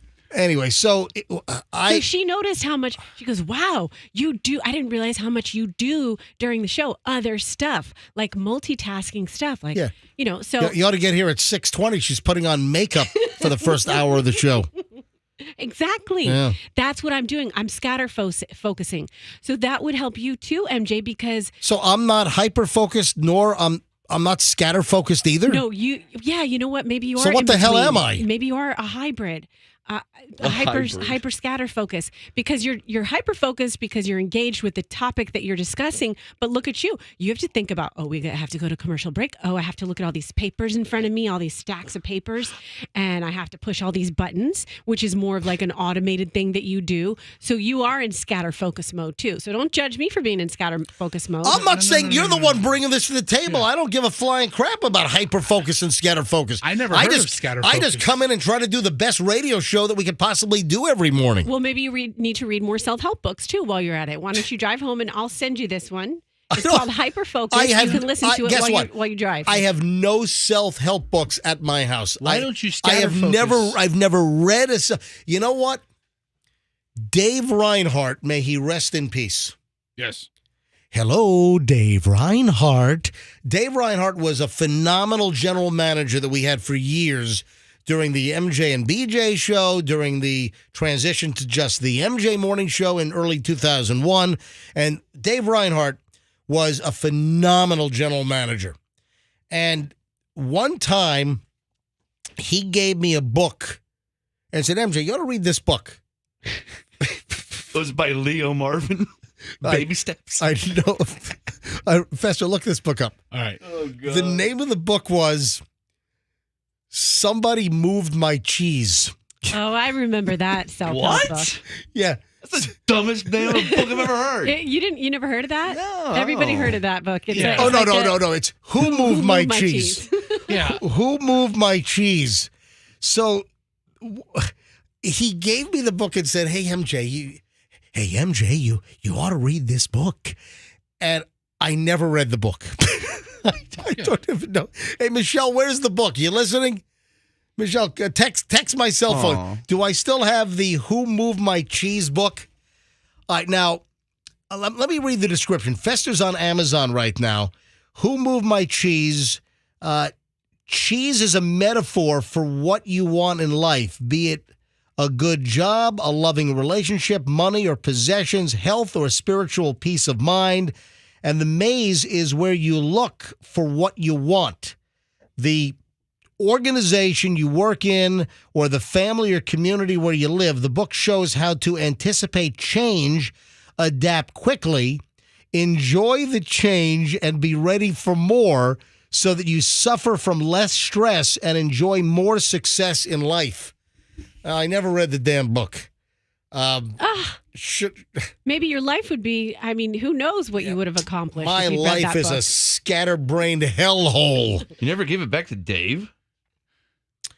No, he gave me the book. It wasn't. Oh, he gave it. No, it was a gift. I was gifted the book. Hang on, let me check my text. Hey, Michelle, you listening? Maybe Dave just really liked cheese. Maybe we're overthinking this whole thing. So you're not a self-help guy, huh? You're no, perfect as is. I don't have any.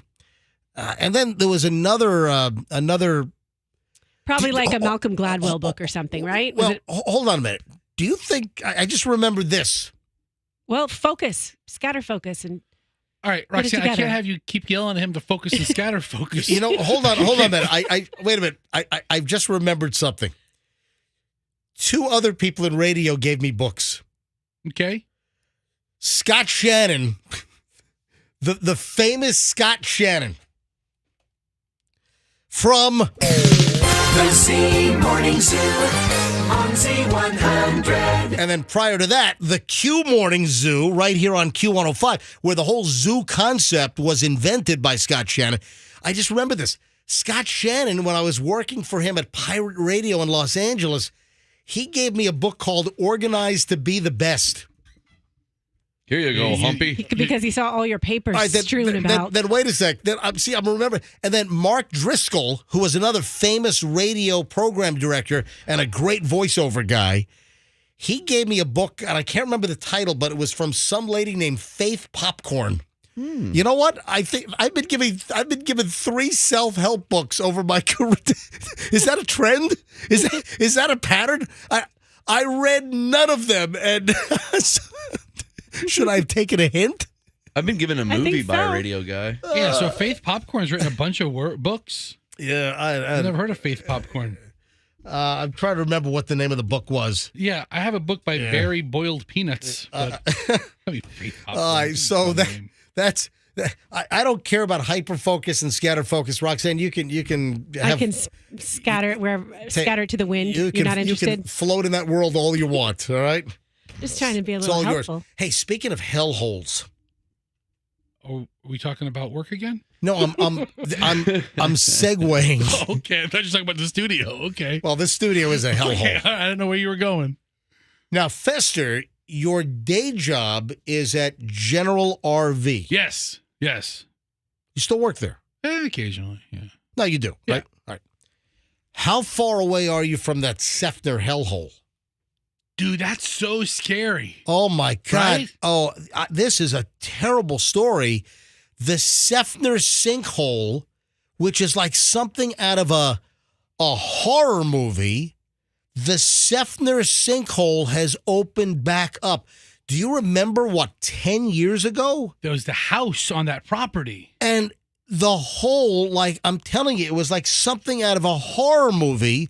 The sinkhole opened up under the house, under the floor of a bedroom, and it sucked a guy in, and he was never found. I mean, it's just a terrible story. I remember feeling just an awful feeling in my stomach when this story. Let me give you the details. It was 2013. It was 10 years ago, and it's this Sefner sinkhole. And it is now reopened for the third time in a decade. And it swallowed Jeffrey Bush. Rest in peace. I mean, I can't even imagine what his brother... I saw his brother on the news the other day talking about the sinkhole opening back up. My thoughts, it's a terrible story. I can't even imagine what this family went through. But the sinkhole opened back. It's been filled up like twice. I think they're going to try to fill it again. With what? Well, they put like sand and gravel and all kinds of junk in this thing. So throw some old tires in there. The sinkhole's about 12 feet wide, and it's like almost like a perfect circle.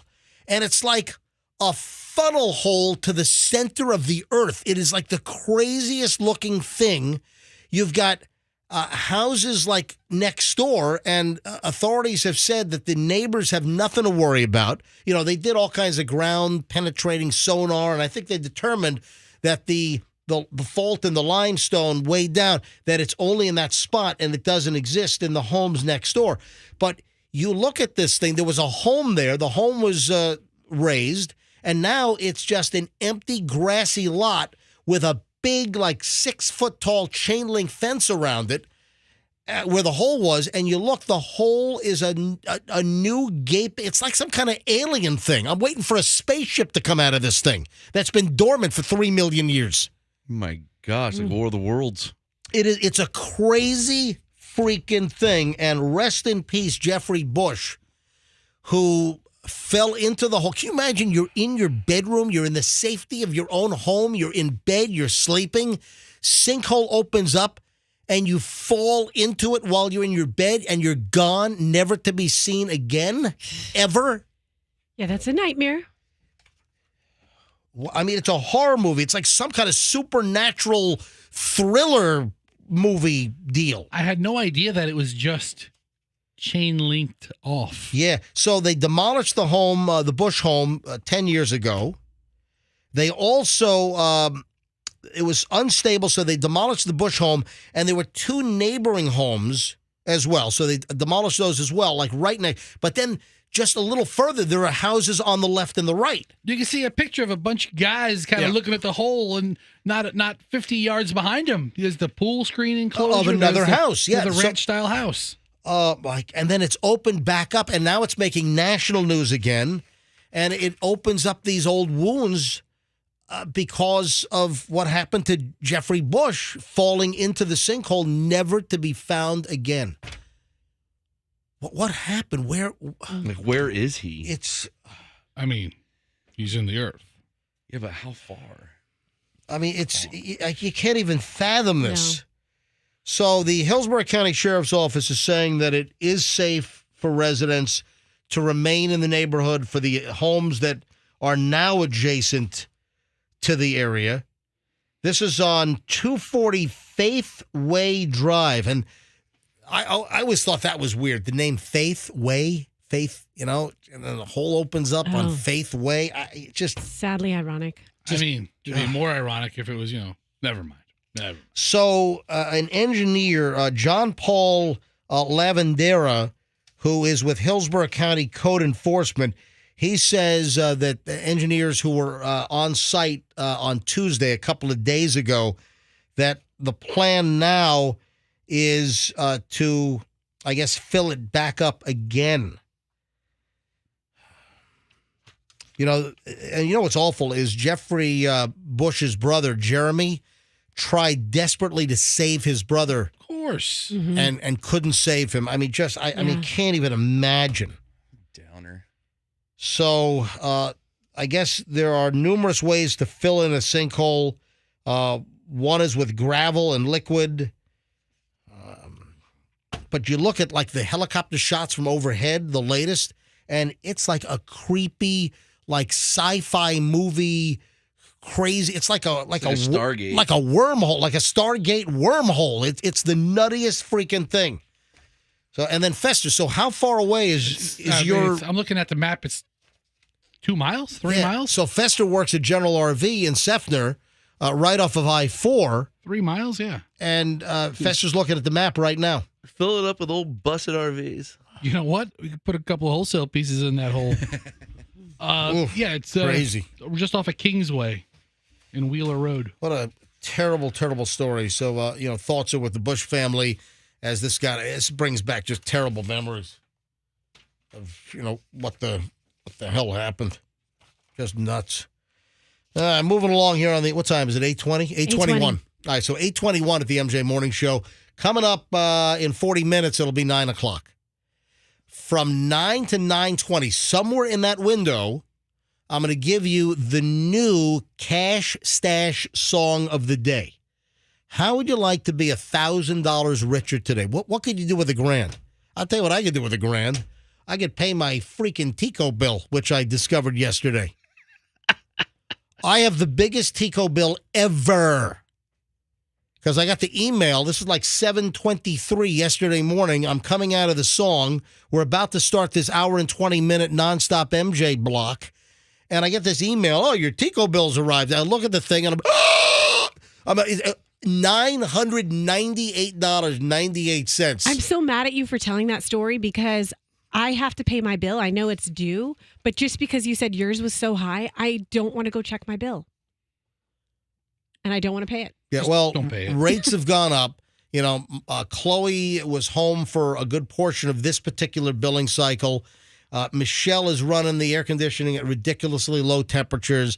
Chloe was even worse. So I'm getting nailed this month. Typically in the wintertime, we're as low as like $278, $300.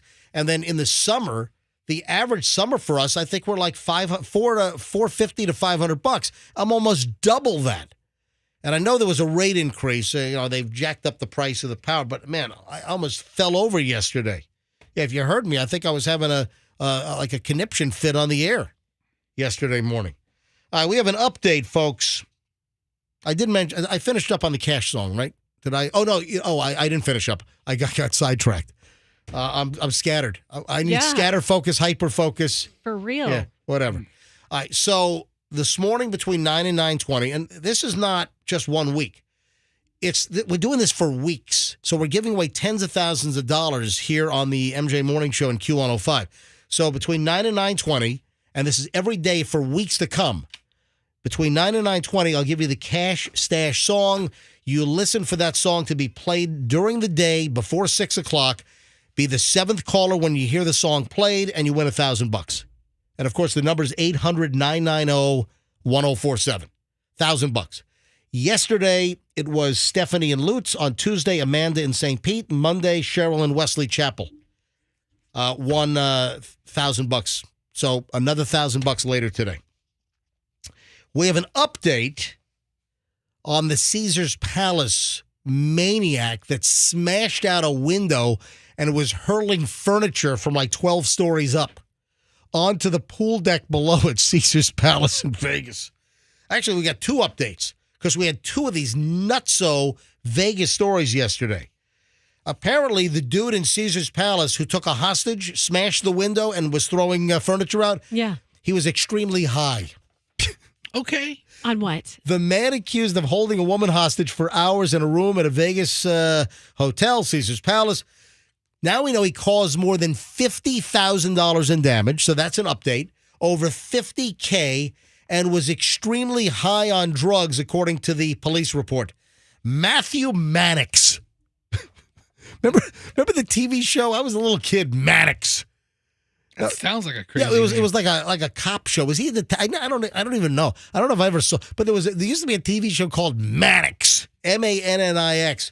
So Matthew Mannix, 35, was arrested after a tense 6-hour standoff with police, during which he taunted them repeatedly, opening and closing the door, telling them he had a gun, threatening to pull the trigger, smashed out the window of the hotel room at Caesars, and was chucking furniture out like 12 stories up onto the Caesars pool deck below. Yeah, that's going to kill someone. They had to evacuate. The guy's throwing dressers and chairs out and desks out, and they had to evacuate the whole pool deck. So I guess he's also a fugitive from Colorado. I mean, this guy's got a little bit of everything going on.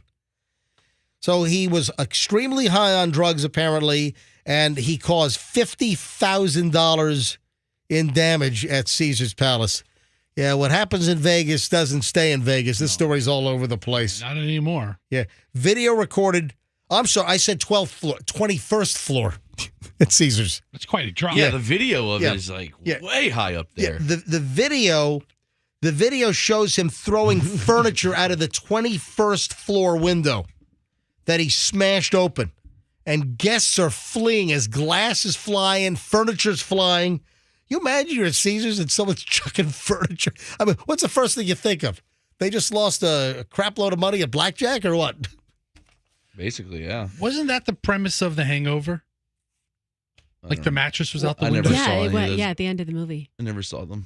You never saw The Hangover? I don't like it. Nah, it wasn't that good. The woman in the room was also apparently smashed on drugs as well. She was totally high also. Yeah, but she didn't throw anything out the window that we know of. Did you guys ever hear the story, if you throw a penny off the Empire State's Building, that it will kill someone? It's just the Empire State. It's just one state. No, multiple states. It's just one state. Yeah, it'll go through your body. I know that it's called the tri-state area. I know it's That's what I know it's New York, New Jersey, and Connecticut, but it's just the Empire State Building. I like to add S's. You know that. Empire States of Mind. You know what? I heard that, but I think that's been debunked. It has been debunked. Yeah, I've heard the story. You throw a penny off the observation deck of the Empire State Building, and if it hits somebody below, it like goes right through your head and it kills you. I think that's been debunked. It has How been. did they debunk Mythbusters. it? I'll tell you how they did it. They made a gun that can fire a penny at 64.4 miles per hour, the same speed at which a penny dropped from the top of the Empire State Building would hit the ground. I don't care. I don't care. Okay. So the walrus I was dude, expecting a joke or something. the walrus dude on MythBusters, they did this stunt. They did it, and they fired it at each other, and it stung a little bit, but it didn't really do any harm. But also a killed penny would probably get wafted in the air as well, and because it's kind of light, especially the zinc-coated pennies now. Because in like 1981 or 82, they did away with the all-copper cent, and it became just a blank of zinc with just like a copper coating. Let's talk about more coatings of money. You happy now, Roxanne? We got hot penny talk. All right. We Anyway, busted a myth. so the guy in the Vegas hotel room, he and the woman, they were on a days-long bender at Caesars. And they're living a transient lifestyle. How did they get a room at Caesars? Dude, one score. You live hand to mouth. Oh, man. But there are pictures of him throwing chairs and like an ottoman out the window. And I mean, it's insane. Anyway, $50,000 in damage is what is estimated. Then the other story was the guy that got naked and was dancing and standing on top of a table at another Vegas casino. And this dude was from Long Island, and he smashed a one-legged man in the face. on the Vegas Strip, there was a one-legged man. Vegas sounds insane. Of all the people to pick on, why do you got to pick on that guy? This crazy dude, he hits a one-legged man, and then he's dancing naked on a poker table at another Vegas hotel. And now the update on this story, this was, I guess, he slugged a one-legged man at the Bird Bar at the Flamingo Hotel on Sunday. Then he stripped off his clothes. He walked into Harrah's Hotel and Casino, and then he strips naked, and he's like flopping his genitalia all over the place on top of a poker table. Deal him. The update on this story is that the family said he was drugged. I don't What, did someone slip him something in a drink? Okay. I mean, you look at the guy's picture, his wedding photo. Looks like a normal dude. He's a normal looking, like nerdy looking dude. And Yeah. the next thing he's slugging one-legged guy. He said he's dancing naked and flopping his junk around on a Harrah's poker table. I mean, the guy has no history of going on extreme drug rampages. Maybe he did get drugged. He has no recollection of the entire incident happening. That's what the family's saying. Family's saying that he was drugged. So 2 updates on our 2 what happens in Vegas does not stay in Vegas stories. How come they keep mentioning that the guy had one leg? I don't. I mean, can't That's a they big part of the I mean, story. no, it isn't. I mean, he punched a man. Well, He punched a man with one leg. He 'cause punched a man. Big deal. The guy has one leg. it just adds a little humor to the story. I don't know. There's just A little levity. something funny about that. There's nothing funny about that. You know, if he punched Sammy Davis Jr., who did a lot of shows in Vegas, he would have punched a one-eyed guy. Hey, babe, that's my eye, babe. Sorry. I don't even know what he sounds like. It's pretty close. Yeah, thanks, babe. The local breaking story this morning, which we talked about very early in the show, is the fire at Madeira Beach Alligator Wildlife Discovery Center. Animals were killed. Fester, can you bring up a local news report and Yes. see? Go to Fox 13 or Channel 8 or Channel 28 or go to maybe the Tampa Bay Times. See if there's an update on the story. I'm hoping that most of the animals survived, but a terrible story. 2 hours, 3 hours. This is all original reporting. Yeah, these are all old stories. We're here. Well, there's Bay News 9.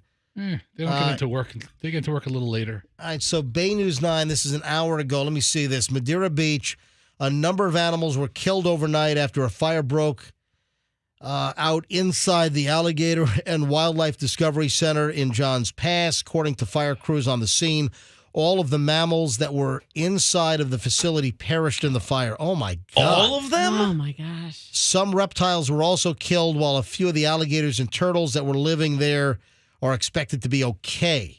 The turtles can just go in their shells, right? Still, if it gets too hot on the outside. Yeah, fire broke out just before 3 o'clock this morning at the Wildlife Discovery Center at Johns Pass. Just a total mess this morning. Madeira Beach Fire Department had to bring in, I think, 5 other departments responded to the building. It's a pretty big building. It is, and it looks like there's just extensive damage, roof damage. It's right. a terrible story. So let's hope that some of they're saying all the animals inside died. All the mammals inside died. All right, so I'm not 100% familiar where this location is. It's in the touristy shop area of Johns Pass. Exactly. It So, is. it's that big parking lot and then that tourist front that you see when you're on Gulf Boulevard, just before you go over the Johns Pass Bridge. Yeah. So it's a terrible story. The former- Delos's Pizza is Yeah. there. Yeah, Delos's? Yeah. That's a good pizza joint, yeah. Yeah. And then the other local story is, did you see the Allegiant Airlines flight? Uh-huh. There was a major, encounter with turbulence, and 2 passengers and 2 flight attendants were injured because of this turbulence. It was an Allegiant Airlines flight from Asheville, North Carolina. Excuse me. Right there? Oh. Sorry. An Allegiant flight traveling to St. Pete to PIE from Asheville, North Carolina. 179 passengers and crew on the flight, and 4 people injured, 2 passengers and 2 flight attendants. A sudden burst of turbulence, and then major turbulence, according to Paul Harris a passenger on the flight. And he said the plane dropped considerably. Several people, including a lady in my row, hit the ceiling. We hit major turbulence, which was petrifying, said Lisa Spriggs from this Channel 8 report. It was described as like people were like in the Matrix. You know how like you're kind of floating in space, and then you fall? So passengers described it like a scene out of the Matrix. She was literally like the Matrix, watched her go up in the air, and then just landed straight down. This is a flight attendant who broke her ankle. Then another flight attendant in the back broke, so another ankle. So 2 ankles were broken. And listen, I'm sorry, but sorry to say this. One of the flight attendants with the broken ankle, the bone was protruding. Oh. Sorry. And the flight dropped from about 18,000 feet to 13,000 feet in less than 2 minutes. And this is according to data from the FlightAware flight tracking website. Holy cow. 5,000 feet in 2 minutes seems like an awful lot. The investigation's on. Harris, a passenger, said several overhead bins opened up, couldn't be closed because they were broken. Oh, no. People were taken off the plane in stretchers. Yeah, like maybe the flight attendant with a bone poking out of her ankle. I should be all right. So what if you hit your button, like for them to come to your row, like right after that? Jeez. She ain't coming. No. Okay, I have a question. Yeah. So is this something, I mean, obviously it's a big sky out there, but were other planes, how many other planes do you think landed in the Tampa Bay area? Did they experience similar turbulence? Well, what you do is you got to look at the flight pattern. So you could probably go back and look at the path that this flight took from Asheville, North Carolina to PIE here in St. Pete. Gotcha. And then, that generally air traffic control, they have a corridor and they have planes at a certain altitude that are spaced apart by a certain number of miles. So that's a good question. Were other planes in the kind of the row of plane traffic heading in that direction? Did others experience the turbulence? We haven't heard about others, is I think the answer to the question. But wow, what a story! I'll tell you what the flight attendant wasn't doing: serving drinks, because they don't do that on Allegiant. They don't. Oh, it's a low, no frills airline. Yeah, I've never been on Allegiant. It's hard to do with a bone poking. I've never been on Spirit. I've never been on Allegiant. Now I've been on Frontier, and I was also on who bought all the Southwest bought what was the other airline? AirTran. So I was on AirTran, which is a low cost carrier. So I was on AirTran. I've never been on Spirit. I've never been on Allegiant, but I've been on Frontier, and I was on the old AirTran. So, Well, Continental. Yeah, Continental was not a low cost airline. So Roxanne, you're ashamed to have the same name as this plastic surgeon? Well, it's not her first name. But they call her Dr. Roxy, right? Yeah. And nobody calls me Roxy. But this is a TikTok.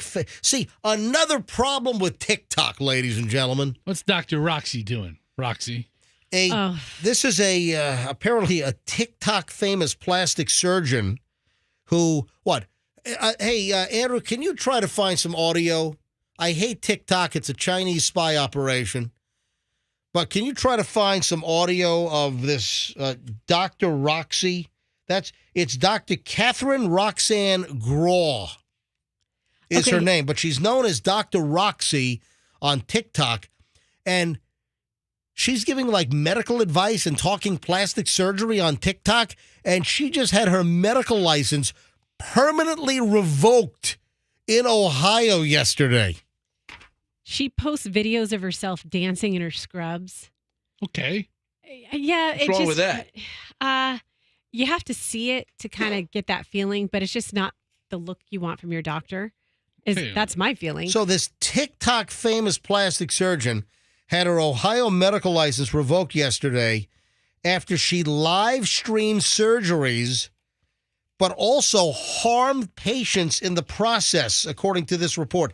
The State Medical Board of Ohio voted to permanently revoke the medical license of Dr. Catherine Roxanne Graw a.k.a. Dr. Roxy, based on the failure to meet standards of care. The board had previously suspended her license in November 2022, but now it is permanent. She'll never be able to practice medicine in Ohio again.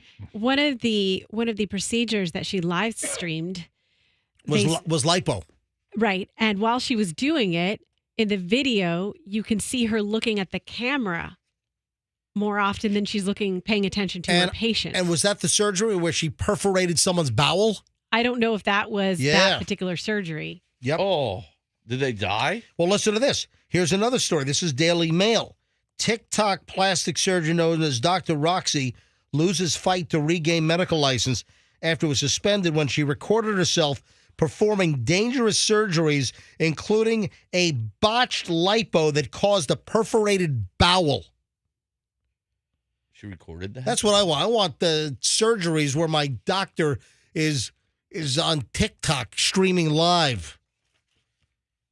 She claims she always asks for permission, but the state medical board is like, yeah, that's inappropriate to put that footage out there. Well, I guess what? might pierce your bowel, but I'll get it on video. I might pierce your bowel, but I have a nurse with a towel. That's exactly what she said. On TikTok. And then her name is I'm going to start calling you Dr. Roxy. Dr. Roxy. Roxy. So I'm on TikTok right now, and there's Yes. a bunch of Dr. Roxys. And this Roxy, who it's her middle name, she took the good name, but then there's Dr. Roxy, who does a fine job. Andrew's trying to find some audio of this situation. See, I would have if I was a doctor, I would have just dropped the Y. Doc Rox? Yeah. Doc Roxy is too childish. That's what we used to call our drug dealer, Doc Rox. Hey, now, Fester, your daughter, Yes.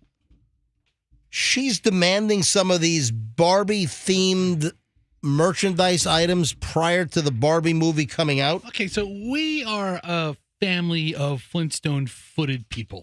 Okay? By the way, when the hell does this movie come out? Comes out soon. Here it is, July 21st. Oh, so that's right. It's the same weekend as Oppenheimer.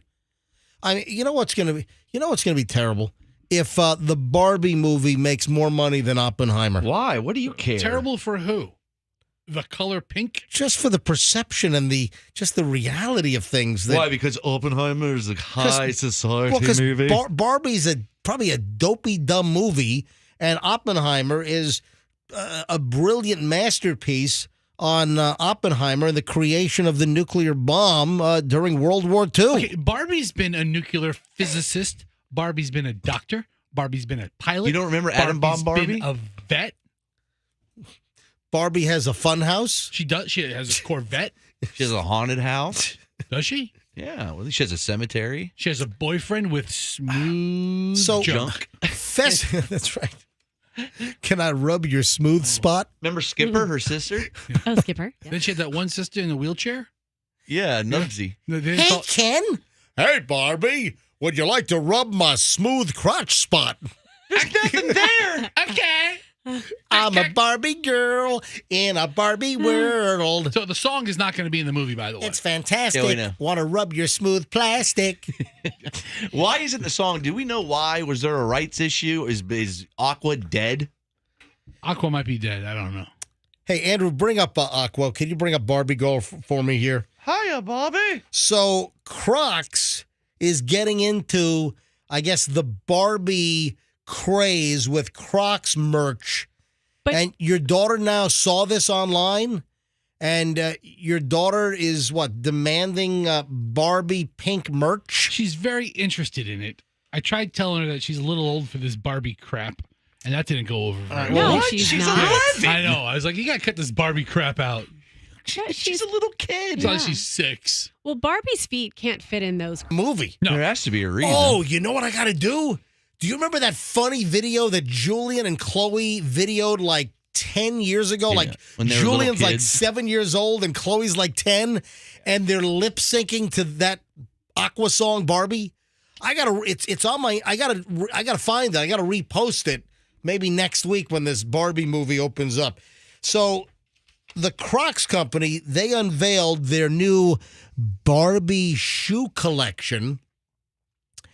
and it includes the Barbie movie Mega Crush Clog, Yes. the Barbie Crush Clog, What? the Barbie Cozy Sandal, the Barbie Classic Clog, Right. and the Kids Barbie Cutie Clog. Did Margot Robbie wear clogs in the movie? They're just trying to peddle clogs to kids. That's all they're trying to do. Forget about the movie. I had some relatives with some clogged arteries once. Yeah. Yeah, I clogged my toilet yesterday. I'm sure you did. All right, this has really gone off the rails. Listen, are you going to buy your daughter the Barbie shoes from Crocs? Maybe. Oh, my God. The shoes will be available on the Crocs website, Foot Locker Journeys, and Champs Sports. Cost between $59.99 and $84.99. Hold on. A regular Crocs sandal, like the clodhoppers that you wear, how much are those? About $40. $40. It's a chunk of freaking foam. How's it $40? All shoes are a chunk of foam? Not all No, shoes. they're not. What are your shoes, Froggy? Plastic. Dude, it's a piece of like extruded foam. Look, Fesser. It's like a pool floaty for your feet. He swears by these things. Crocs are the greatest shoes out there. Do you wear those to General RV? Dude, I wear them to church. I wear them to funerals. I wear them to your funeral. Jesus. What's the matter with you? I'm kidding. You're going to outlive You're me. awful. All right. You wear them to my funeral. Can we stop talking about death? Yeah. What's wrong with you? Oh, we're talking about MJ's clogged arteries or MJ's relatives' clogged arteries because we brought up Croc clogs. You had a clogged urethra when you had a kidney stone. Oh, yeah. That All was right. clogged up. All right. When we get back, ladies and gentlemen, Both of you guys. I've got a new spate of Generation Z quirks. So we'll get to that coming up in just a bit. Also, we have a Britney update. Do you see the new Britney news? No. We talked about the book coming out, but pretty amazing. The book doesn't come out for 3 freaking months, and now we've got a new Britney update on top of the Britney update from yesterday. So we'll get to that coming up. Anyway, we got a loaded chunk of the MJ Morning Show next. And also, when we get back, it'll flip into the 9 o'clock hour shortly after we get back. And folks, listen up. In minutes, I'm going to give you the next Cash Stash song to listen for today. Because when you hear it played, if you're the 7th caller, you'll win $1,000 later today. But you got to get the song title, and I'll give that to you coming up next on the MJ Morning Show here on Q105. Stand by.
Q105 and Alanis Morissette, and I mentioned at the very beginning of the song, 8:59, by the way, so we're a minute away from 9 o'clock. Exactly. 1 minute away from 9 o'clock.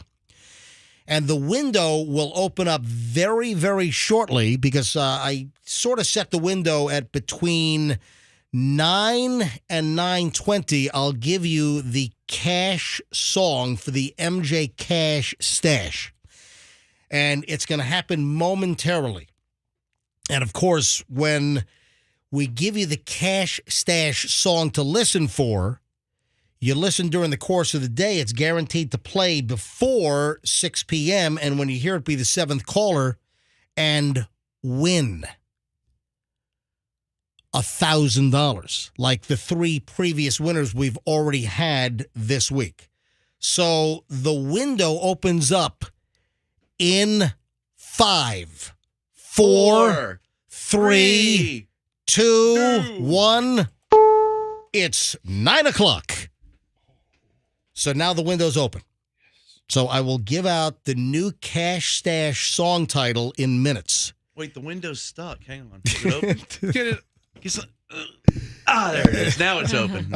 Window's open. Hey, back over to Alanis Morissette, and I said at the beginning of the song that there's a very relevant lyric in the song. Do you know what the relevant lyric was in the Alanis Morissette's? We just played a guaranteed one song in a row. Do you realize that?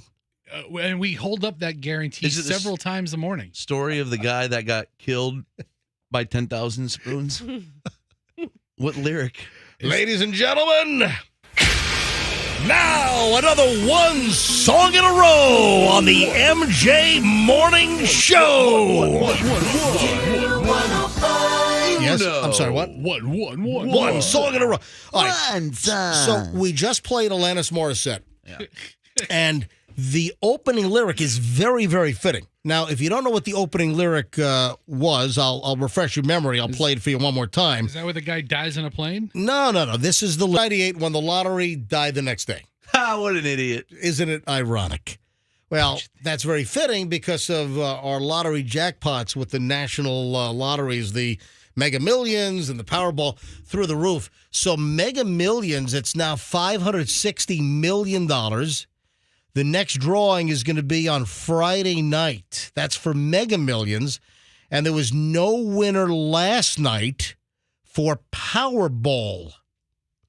And now the estimated jackpot for Powerball is $875 million. And the next drawing for Powerball is going to be Saturday night. $875 million. That's got a cash value. If you don't take the annuity over the 30 years or so, the cash value is going to be $441.9 million right now. But of course, between now and Saturday, it's going to get closer to $1 billion. If it's sitting at $875 million now, it's easily going to go over $900 million. Yeah. So I just thought that the irony of the lottery lyric in Alanis Morissette was a good jumping off point to mention these two big jackpots. Okay, I got some breaking news right now. Oh, we need breaking news. No, don't play the music. Don't call it breaking news. You just said breaking It news. needs the music or it's not breaking. Yeah, right. Okay, fine. That makes me want to play, the big... This is breaking news on the MJ Morning Show. Now, Roxanne Wilder. No, I thought Fester Dolt. Then he throws it to Roxanne. The announcer throws it to the anchor throws it to the reporter. Yeah, hang I'm on the a reporter. All right, hang on. Here we go. 3, 2, 1. This is an NBC News special report. Now, in New York, here's Fester Dolt. Live from the MJ Morning Show newsroom. sucks! Lester sucks! Live from the MJ Morning Show newsroom. Please. Lester sucks! Please disregard. Please disregard. We apologize for that unforeseen live shot, right? outburst. Dude, he's not on the street in a live shot. Fester Dolt is on the NBC News set. Oh, Roxanne's on the street. At Mr. 30 Dolt Rock. broadcasting live Yeah. on the street where apparently I was assaulted by a passerby. No, We apologize so now- for that. You Now, were just doing an on-scene. Yeah. Fester Dolt is going to throw it to Roxanne, the reporter on the street. Oh, okay. We have some breaking news right now, which will be presented by our on Just the street say, let's go live to reporter. Roxanne Wilder. Let's go live To Roxanne Wilder. Go ahead. You guys are not going to believe. Roxanne sucks! Roxanne sucks! Baba Booey! Baba Booey! This better be good. What's your breaking news? You guys are okay. Hold on, watch it be listen. like awful news.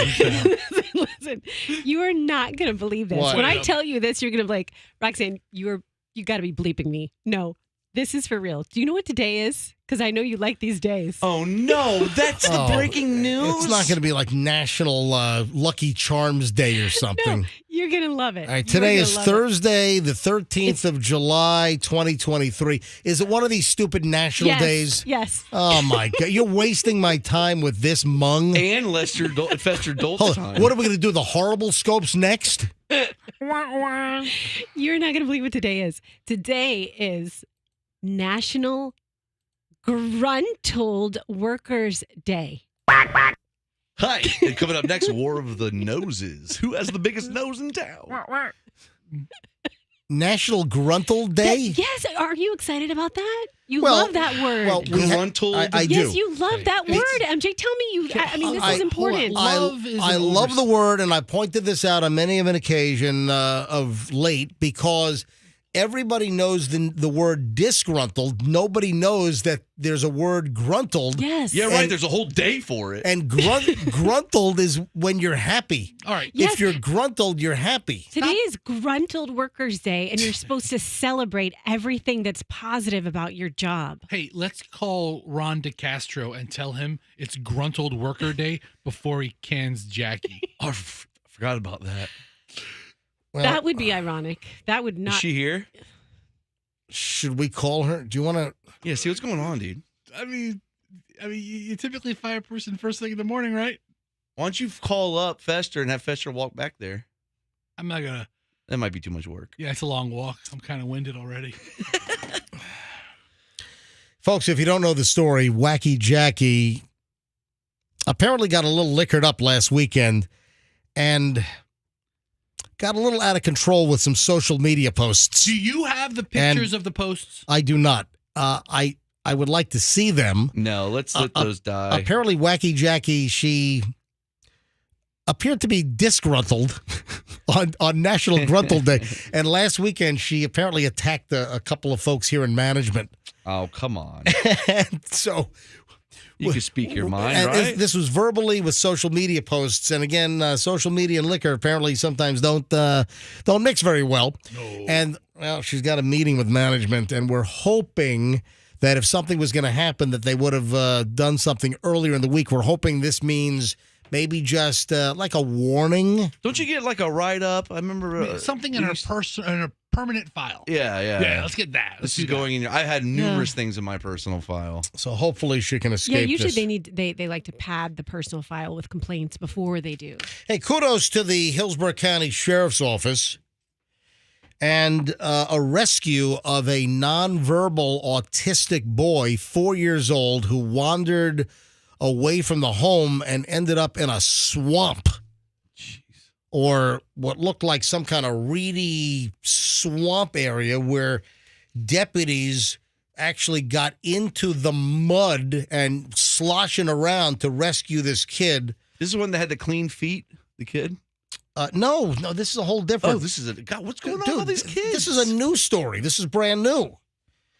So Hillsborough County deputies saved this 4-year-old boy who was found alone in a pond. And this happened near Lake Thenodasassa. About a mile east. And I have the map pulled up, MJ, and you can just see dozens and dozens and dozens of small, very small bodies of water and marshes and lakes and ponds. It looks like the Lando Lakes section of Thenodasassa. Great. It's a lot of lakes. I mean, honestly, from eastern Hillsborough County all the way to Orlando, that's how the whole landscape is. Just little ponds everywhere. Yeah, so according to the Hillsborough County Sheriff's Office, somebody called 911 about a little kid, a young child, apparently non-supervised and running across the street to a pond. So the Hillsborough County Sheriff's Office deputies, They get on the scene and they start searching the water. And listen, you're thinking, oh my God, a little kid heading toward a pond. This is awful. So the deputies are going through the shrubs. They're going through the foliage at the pond. They found the kid who was apparently being kept afloat by cattails. You know, the things that grow in ponds and swampy areas. And then 2 Hillsborough County Sheriff's deputies pulled the little 4-year-old kid out of the pond, which probably saved the kid's life. Absolutely. This is unbelievable. So Sheriff Chronister said, I shudder to think of the outcome if not for the tenacity and efforts of these deputies.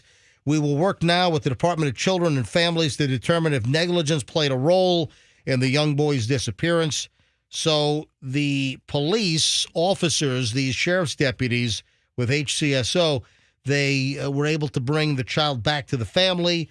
There were no major or life-threatening injuries. The investigation is ongoing. I do have some audio. This is from the body cam of one of the deputies. It looked like a male deputy and a female deputy with Hillsborough County Sheriff's Office rescuing this kid. All right, here's the first cut.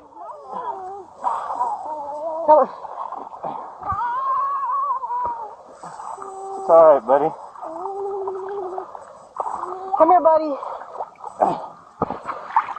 Delta 40, we had the kid. We're trying to get him out now. Come on, buddy. Delta 40? Can you hear? Listen to this. I mean, sloshing through the pond and the... Oh, that was scary, huh?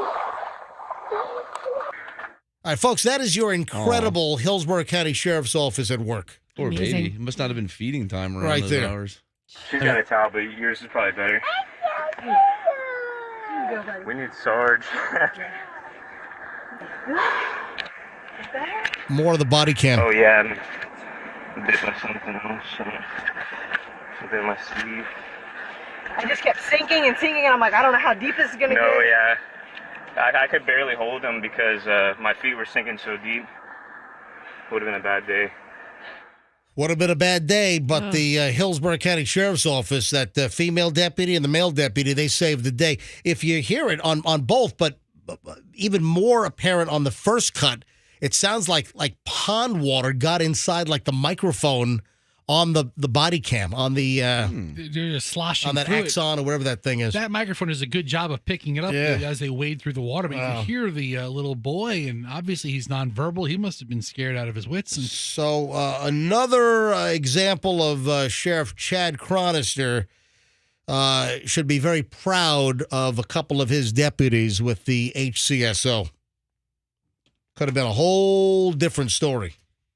How long was he in the pond again? We don't know how long. A neighbor saw the kid unattended walking across the street to the pond, called 911. Why don't you go grab the kid? Well, if I see an unattended kid walking around. That's a good question. Why didn't, and if it was a neighbor, would the neighbor know that the child was autistic, nonverbal? One time, me and Big Lou were bass fishing, and we were at Lake Tarpon, and there was this little girl that was like 2, just wandering around the boat ramp. And I'm like, what's up with this little girl? And Lou's like, who cares? Let's go. And I was like, no, we got to find his parents. And the kid's parents were at a party like a mile away. You gotta be kidding At me. like those little kiosks, not a kiosk, but those little things that you rent out at parks. Yeah. They're having a party. The kid wandered like a mile away. Well, listen, we had the terrible story recently, and heads up, I'm going to give you the $1,000 song to listen for the cash stash in just a second. yeah, just last week off of Sheldon Road, north of Oh, I Hillsborough. can't even think about it. Well, which one was that? That was overnight. The overnight, they walked out of their apartment. Well, that was another one. And then there was another story here in Florida. Look this up quickly. Parents were like all methed out of their head, and they left one of the children in the car, and the heat. You know what I'm talking about? What's happening with these Type in child left. Is that it right there? Yeah. Florida mom and dad charged in hot car death of toddler. Daughter was left alone for 14 hours. And hours later. This is back in May. Was it May? A couple, 8 weeks ago. Wait a minute. Is this the one I'm thinking of? I don't know. 2 Florida parents arrested, several charges. Holmes County? You know what? I don't know. I think there might have been another one. Okay. But then the parents, I thought it was more recent. Then the parents tested positive for meth. Like half a day later, they still were testing positive. So they were probably bombed. And they had 3 kids. I think they left the small child in the car. 2 others were brought in. I mean, it's just a terrible story. All right, so hey, my big 9:10 story, I kind of blew past that, but we'll do that here. First, though, it is 9:14. Let me give you the $1,000 MJ Cash Stash song to listen for. Here it is. Today's Cash Stash song is Emotions by Mariah Carey. So it's Emotions by Mariah Carey. What does that sound like? Well, it goes a little something like that song. She hits some notes that are unbelievable. Can you recreate some of the high notes that Mariah Carey hits in Emotions? Like the very, very end when she goes, Yeah. No, I can't. No. I don't think any You of can't us- quite get that high, can you?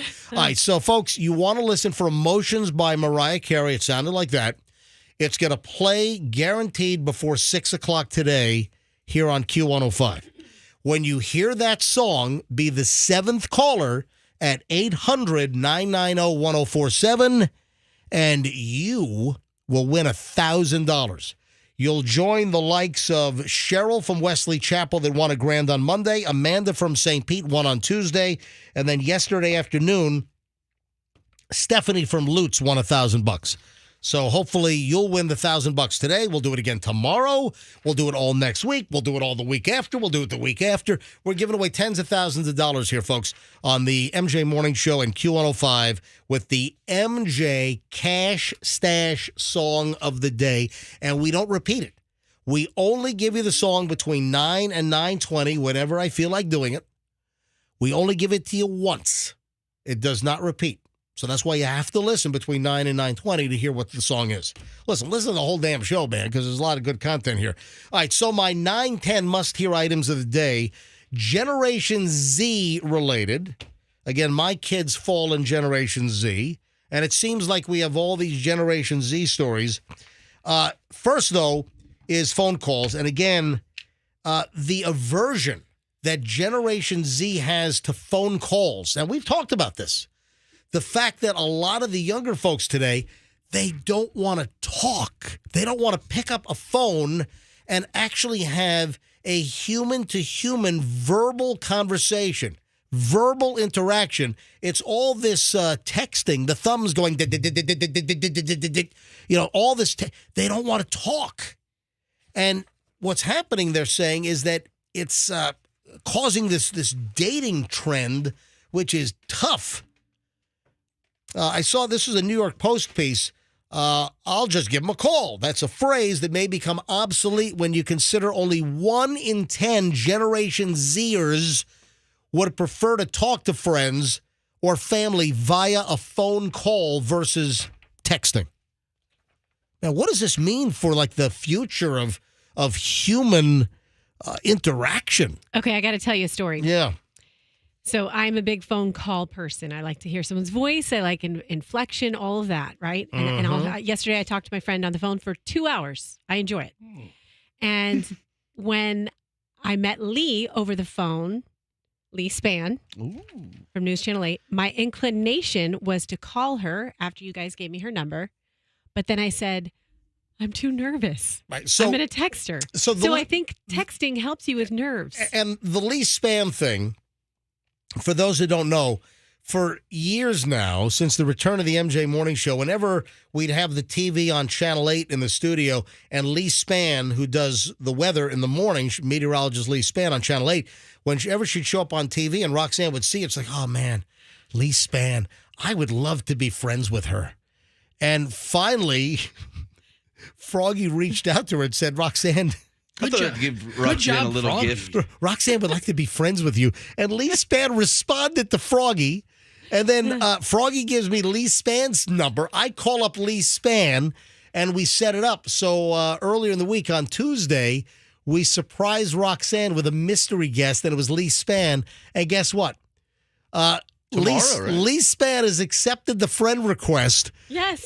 And request. And Roxanne is going to hang with Lee Spann tomorrow from News Channel 8. Can you believe it? What time tomorrow? Me and Fester are going to spy on you. What are you doing? We got to get some video of this. We're going to, it was awesome because, like I said, I like to make plans with people and then never actually follow through. Not because I don't want to, but life is so busy. But she's like a woman of action. So we started talking about it. We made a plan. We're going tomorrow.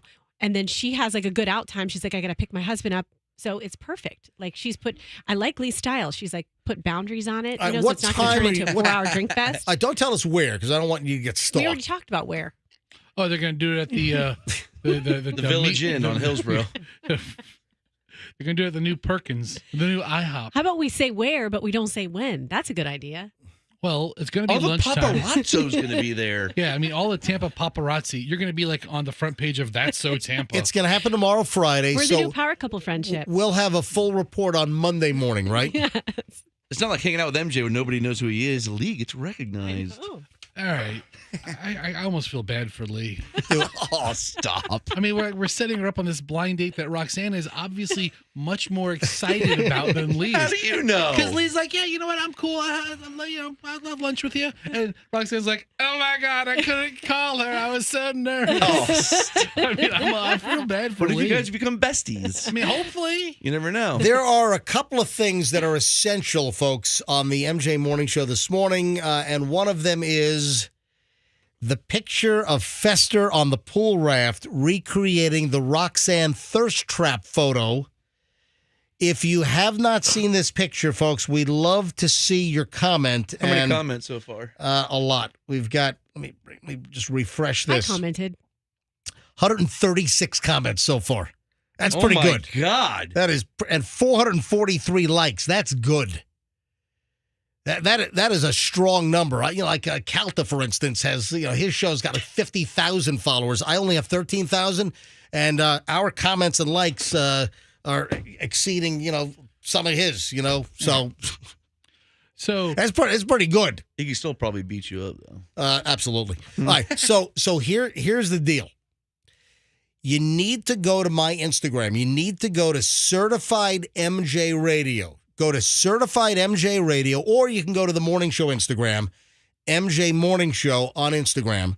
You got to take a look at the original photo of Roxanne on a pool raft, stomach down, and her butt is right there, and it's a butt bikini shot. It's a thirst trap photo, and Fester has recreated the photo on the same raft in the same pool at her sister's community pool, and it's side by side, and you get to see Roxanne and her good-looking butt shot next to Fester. You know what it looks like? It looks like when SeaWorld is taking a manatee out of the water on a tarp. Yeah. That's what it looks. That's what it looks like. Well, it's a manatee rescue when they're dropping a whale back into the ocean. Or there something. you go. Yeah. All right, folks, you got to see this side-by-side picture. Roxanne's thirst trap butt photo, and then Fester's near-perfect recreation. It's on my Instagram, Certified MJ Radio, or on the show's Instagram, MJ Morning Show. If you don't want to do Instagram, you can go to mjmorningshow.com, click on Stories Mentioned, and the link is there as well. Oh, you know what it reminds me of? Yeah. Remember Highlight Magazine when you have to circle the differences? God, I don't think there's enough ink. Highlights. All right, folks, so leave a comment. Comment on the picture. So look at the photo and leave a comment, and we're going to share, and also like this. Let's see how high we can get the likes on this photo. And give me a follow at Certified MJ Radio on Instagram. All right, quick break. We've got the final chunk of the MJ Morning Show next. Final chunk, and I got a lot to cover. There's one other millennial item that we got to talk about. I mentioned we had two, so we'll get into that. There is now, did we mention we didn't mention the Emmys yet. Did the actors go on strike last night at midnight? I was asked to vote on that for SAG-AFTRA. I didn't get around. I said, hold on. We got some Hollywood stuff and just some loose ends. And Froggy's video. I forgot to mention the Froggy video that I took yesterday. Yeah, what's up with that? What's up with what? Oh, the fact that How about you not video me All right. without my knowledge? Well, Froggy was caught doing something that I have recounted on the show. So what did I capture Froggy doing? People love this video, man. You want to talk about people commenting. All right, hold on. It's all next on the MJ Morning Show. Final chunk of the show. We have a lot of ground to cover in minutes here on the MJ Morning Show on Q105. Stand by.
You know what?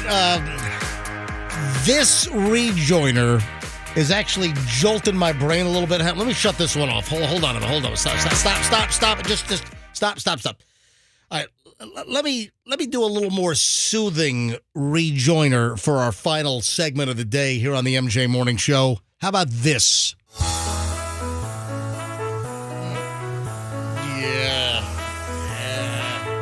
Here we go. Da-da-da. Ba-da-ba-ba-ba. Little cheerleader.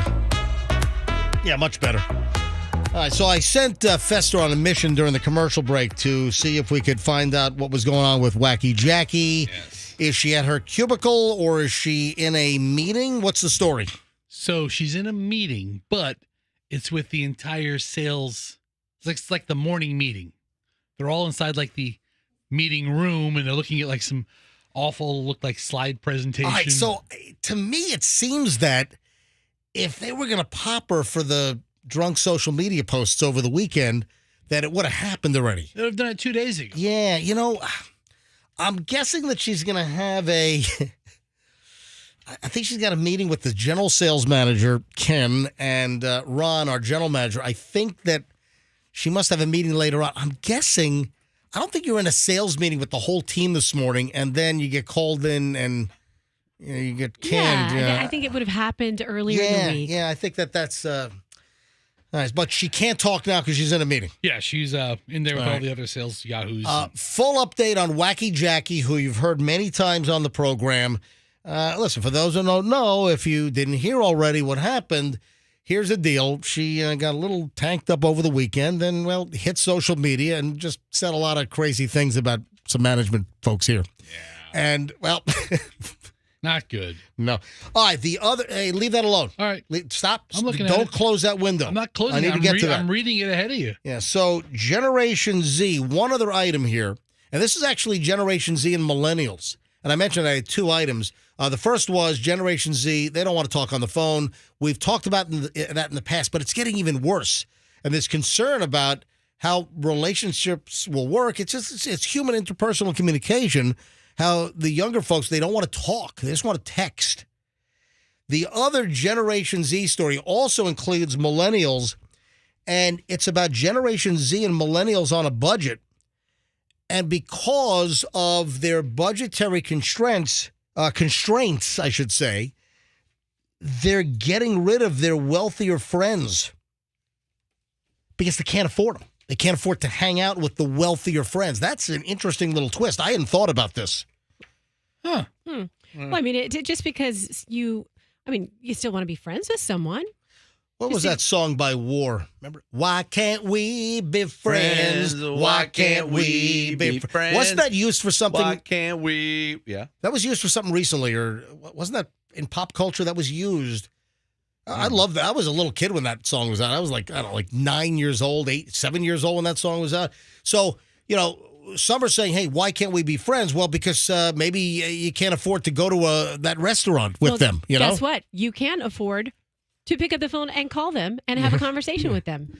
That would solidify the friendship. Over a third, 36% of Generation Z and millennials said they have a friend who often leads them to overspend. That's what it comes down to, is that some millennials and Generation Z, they have friends that they really can't afford. And the friend, because of the activities or where they go out to or where they go to dinner, that they're forced to overspend and they really can't afford it. So what's happening is that some Generation Z and millennials, they're getting rid of their wealthier friends. Yeah. Why are you playing Rolling? That's another. Oh man, put that back. That's a great song, Fester. God. Well, I found the Can We Be Friends commercial. Right. It was a Coke and Pepsi. Oh, is that what it was? Special and a Pepsi Max, please. Oh, Calories, huh? Yep. Yeah. So it was a commercial for what? Pepsi Max. Yeah. And it's how many calories? Zero. It's the Coke delivery guy sitting next to the Pepsi delivery guy at a diner, and they're playing "Why Can't We Be Friends?" Look at that. So he's what are you doing? He's taking a picture of the Coke guy drinking the Pepsi. Yeah, I remember that. You better delete that. All right. So the next video I pulled up inadvertently in the quest to find it. That version. You That's didn't. idiot. I'm just online and it popped up and MJ said it's a good song. We didn't read what the description says. Go back to the Emmy nominations. So the writers are on strike, and the latest is it looks like the actors are going on strike as well. Really? Ooh. When do we go on strike? I'm a SAG-AFTRA member, and I was asked to vote on the writer's strike or the actor's strike, and I didn't. I didn't mess with it because I'm still SAG-AFTRA, but I'm not in a union market. When I was in New York, I had to be. Okay, so you're SAG-AFTRA, so you're an actor? No, I'm part of the same union. The union. So Okay. I am a card-carrying SAG-AFTRA member. So what's your job? He's in the union. It's just I had to be a SAG-AFTRA member to work in New York my first time around in 1991, and I had to be a SAG-AFTRA member to do mornings in New York in 2015 to 2018. What movies have you been in? All right. So SAG is Screen Actors Guild, and AFTRA was a whole separate union. That was the American Federation of Radio and Television Artists, and that union merged with SAG-AFTRA. So now it's called SAG-AFTRA instead of just SAG and then AFTRA. So cool. So I am a union member. I didn't vote, though, for the strike. But the story is SAG expected to strike. So the Hollywood actors are expected to walk out maybe today. Do you know what this means? This means that the writers and the actors will both be on strike for the first time since 1960. Oh, wow. 1960. That's when Alfred Hitchcock struck. Ooh. That's when, the election between Richard Nixon and John F. Kennedy took place. So, and then how about the timing? The Emmy nominations were released yesterday. Who's going to write the jokes for the Emmy show? Well, guess what? Now they're saying that if the actors are on strike, they're not going to show up to the award show. Now, they're talking about having to postpone the Emmys. So before we get out of here today, here's the full list of nominations. Outstanding Drama Series, Andor, Better Call Saul, The Crown, House of the Dragon, The Last of Us, Succession, White Lotus, Yellow Jackets. Horrible. So I've not seen Andor. I love Better Call Saul. We're in season 3, I think, of The Crown now. We're a little late on that, but it's fantastic. House of the Dragon, fantastic. Saul, I haven't seen The Last of Us. I saw every single Succession. Succession got like 20. I mean, do me a favor, Roxanne. Bring up the number of nominations for Succession. It was like enormous. It was like 20-something. Hey, Fester, stop scrolling. You're going to Succession after 3 episodes. You read them all. All right, now, dude, there's a bunch of them. Hold on a minute. Let me scroll. I'll do it. You do it. So 27 Emmy nominations. So Succession, 27 Emmy nominations. And you know what? In reality, that's a little ridiculous. The show's really not that good. I mean, it's a good show. You've been selling it like it's the best thing. I watched it. I lasted 3 I enjoyed it, but in the scheme of things, it's not really that awesome. And Michelle hates it. My wife hates Succession like poison. Because when I watched it, she wouldn't watch it. She would watch it, she would pop into the room while I was, watching Succession, and she would just sit there and mimic them with all the stuttering and like every actor on the show did this tentative stuttered talk and mouth noises, and Michelle would just walk in and just imitate them. Michelle hated the show. And she didn't watch many episodes, but she didn't like it. So, Andor, I don't know. Better Call Saul, yes. The Crown, yes. House of the Dragon, yes. Succession, yes. The Last of Us, I've never seen. I've never seen The White Lotus. I've never seen Yellow Jackets. Now, a bunch of these are on my list. There's so much TV. I got to be honest. So, writer strike and actor strike, fine with me. I've got 10 years to catch up on all the crap that's on my list to watch. So if they don't produce anything for 10 years, I'm fine. I don't watch any of that crap. Yeah. I watch old wrestling videos. Outstanding comedy series, Abbott Elementary. I'm aware of it, and I haven't seen it. It's a good show. Yeah, that's what I hear, but I've never seen it. You watch it, Fester? I've seen 3 episodes of it. Barry, I've seen Barry. We're not caught up on all of the last season, but I've watched a couple of them. Barry's with Henry Winkler. Barry is Henry Winkler and that dude from Bill Hader. From Saturday Night Live, and it's a funny show. It's great. The Bear. I saw the first season of The Bear. It's about that restaurant in Chicago. Bear was great. Now, the first season was fantastic. Froggy, have you seen The Bear? I don't watch any of this junk. Is that the one where it's on cocaine? No, it's not. It's not Cocaine Bear. Movies don't win Emmys. So, but The Bear, the first season was tremendous, but I hear the second season's I don't know. More like bore. All right, so Jury Duty is also nominated. That's that Freebie series where it was fantastic. Remember I talked about Jury Duty? Yeah. Jury Duty was you loved that. It was great because the whole premise was everybody is an actor except there's one person that thinks they're on a real jury and everything else is fake. The defendant, the plaintiff, the prosecutor, the defendant's attorney, the judge, all the jurors, everything is fake. The bailiff. One person thinks they're on a real jury. And it's on Freebie. Sounds like the hijinks are nonstop on that one. And that's free. You just got to watch a couple ads every couple of minutes. So what else? The Marvelous Mrs. Maisel. We are caught up we're caught up, but we didn't. How many of these shows have you seen? This is a lot, MJ. I don't even know your entire viewing habits. Well, The Marvelous Mrs. Maisel, we have not seen the last season. How much time do you have? Only Murders in the Building. I watched 2 episodes of that or 3 episodes, and I walked away. I thought it was all. I couldn't take it. Someone told me that was amazing. Is that with Steve Martin and Martin Short and Selena Gomez? Those two are the worst now. I could only take 3 episodes of Only Murders in the Building, and I'm like, I can't watch this. I walked out of those 2 live. Yeah, Ted Lasso, Outstanding Comedy Series nominated in Wednesday, which I saw the first episode of Wednesday. It's interesting. It's, the Addams Family kind of modern spin. So I will watch it. Anyway, the list, I can't go through everything. I'll be here for 10 hours. Unfortunately, because you would, apparently. Golly, I'm exhausted. Hey, Ray Liotta got a posthumous Emmy nomination for Blackbird. That was incredible. You watched Blackbird, didn't you? I've seen a Blackbird, right, but I don't watch it. Blackbird was absolutely one of the best things I've seen in the last couple of years. But he didn't get one for Cocaine Bear?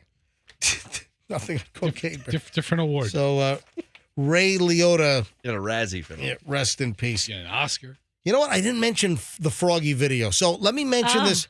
Let me mention this as the last item today.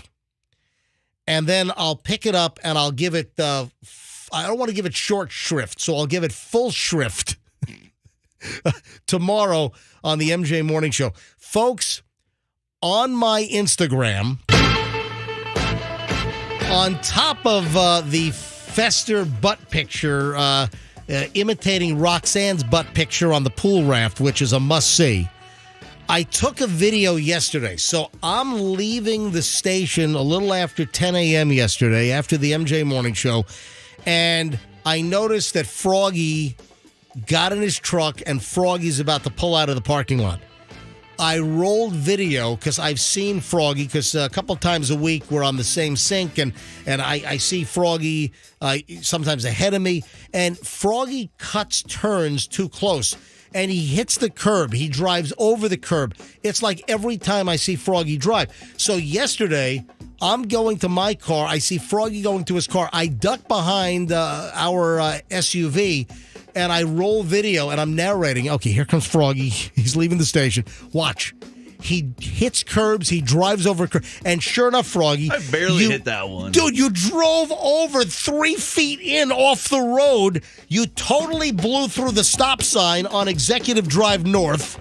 I was watching YouTube at the moment. You blew on my duct tape steering wheel system. You blew through the stop sign, and you drove over like couple of sections of curb onto the grass. That's the drivable area. You're allowed to. No, you're not. That's why they have a ramp there. Yeah. It's the margin. No, that's for like people with wheelchairs, so they can use the sidewalk. That too. All right. I was in a hurry. I had to cut off that time. All right, folks, go ahead and see this video. It's on my Instagram, Certified MJ Radio. See Froggy. It's only like a 10-second video. It's very funny. Hang on. I take corners like an F1 driver. And you guys go get your key cards updated before you leave the building. Froggy, go see our... I already emailed him.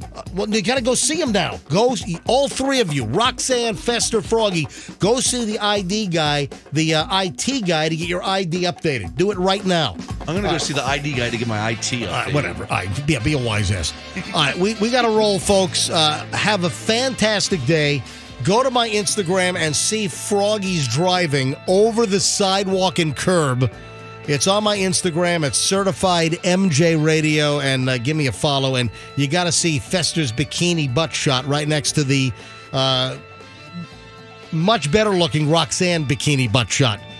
All on Certified MJ Radio on Instagram. Folks, have a great day. We'll see you back here tomorrow, and let's be careful out there.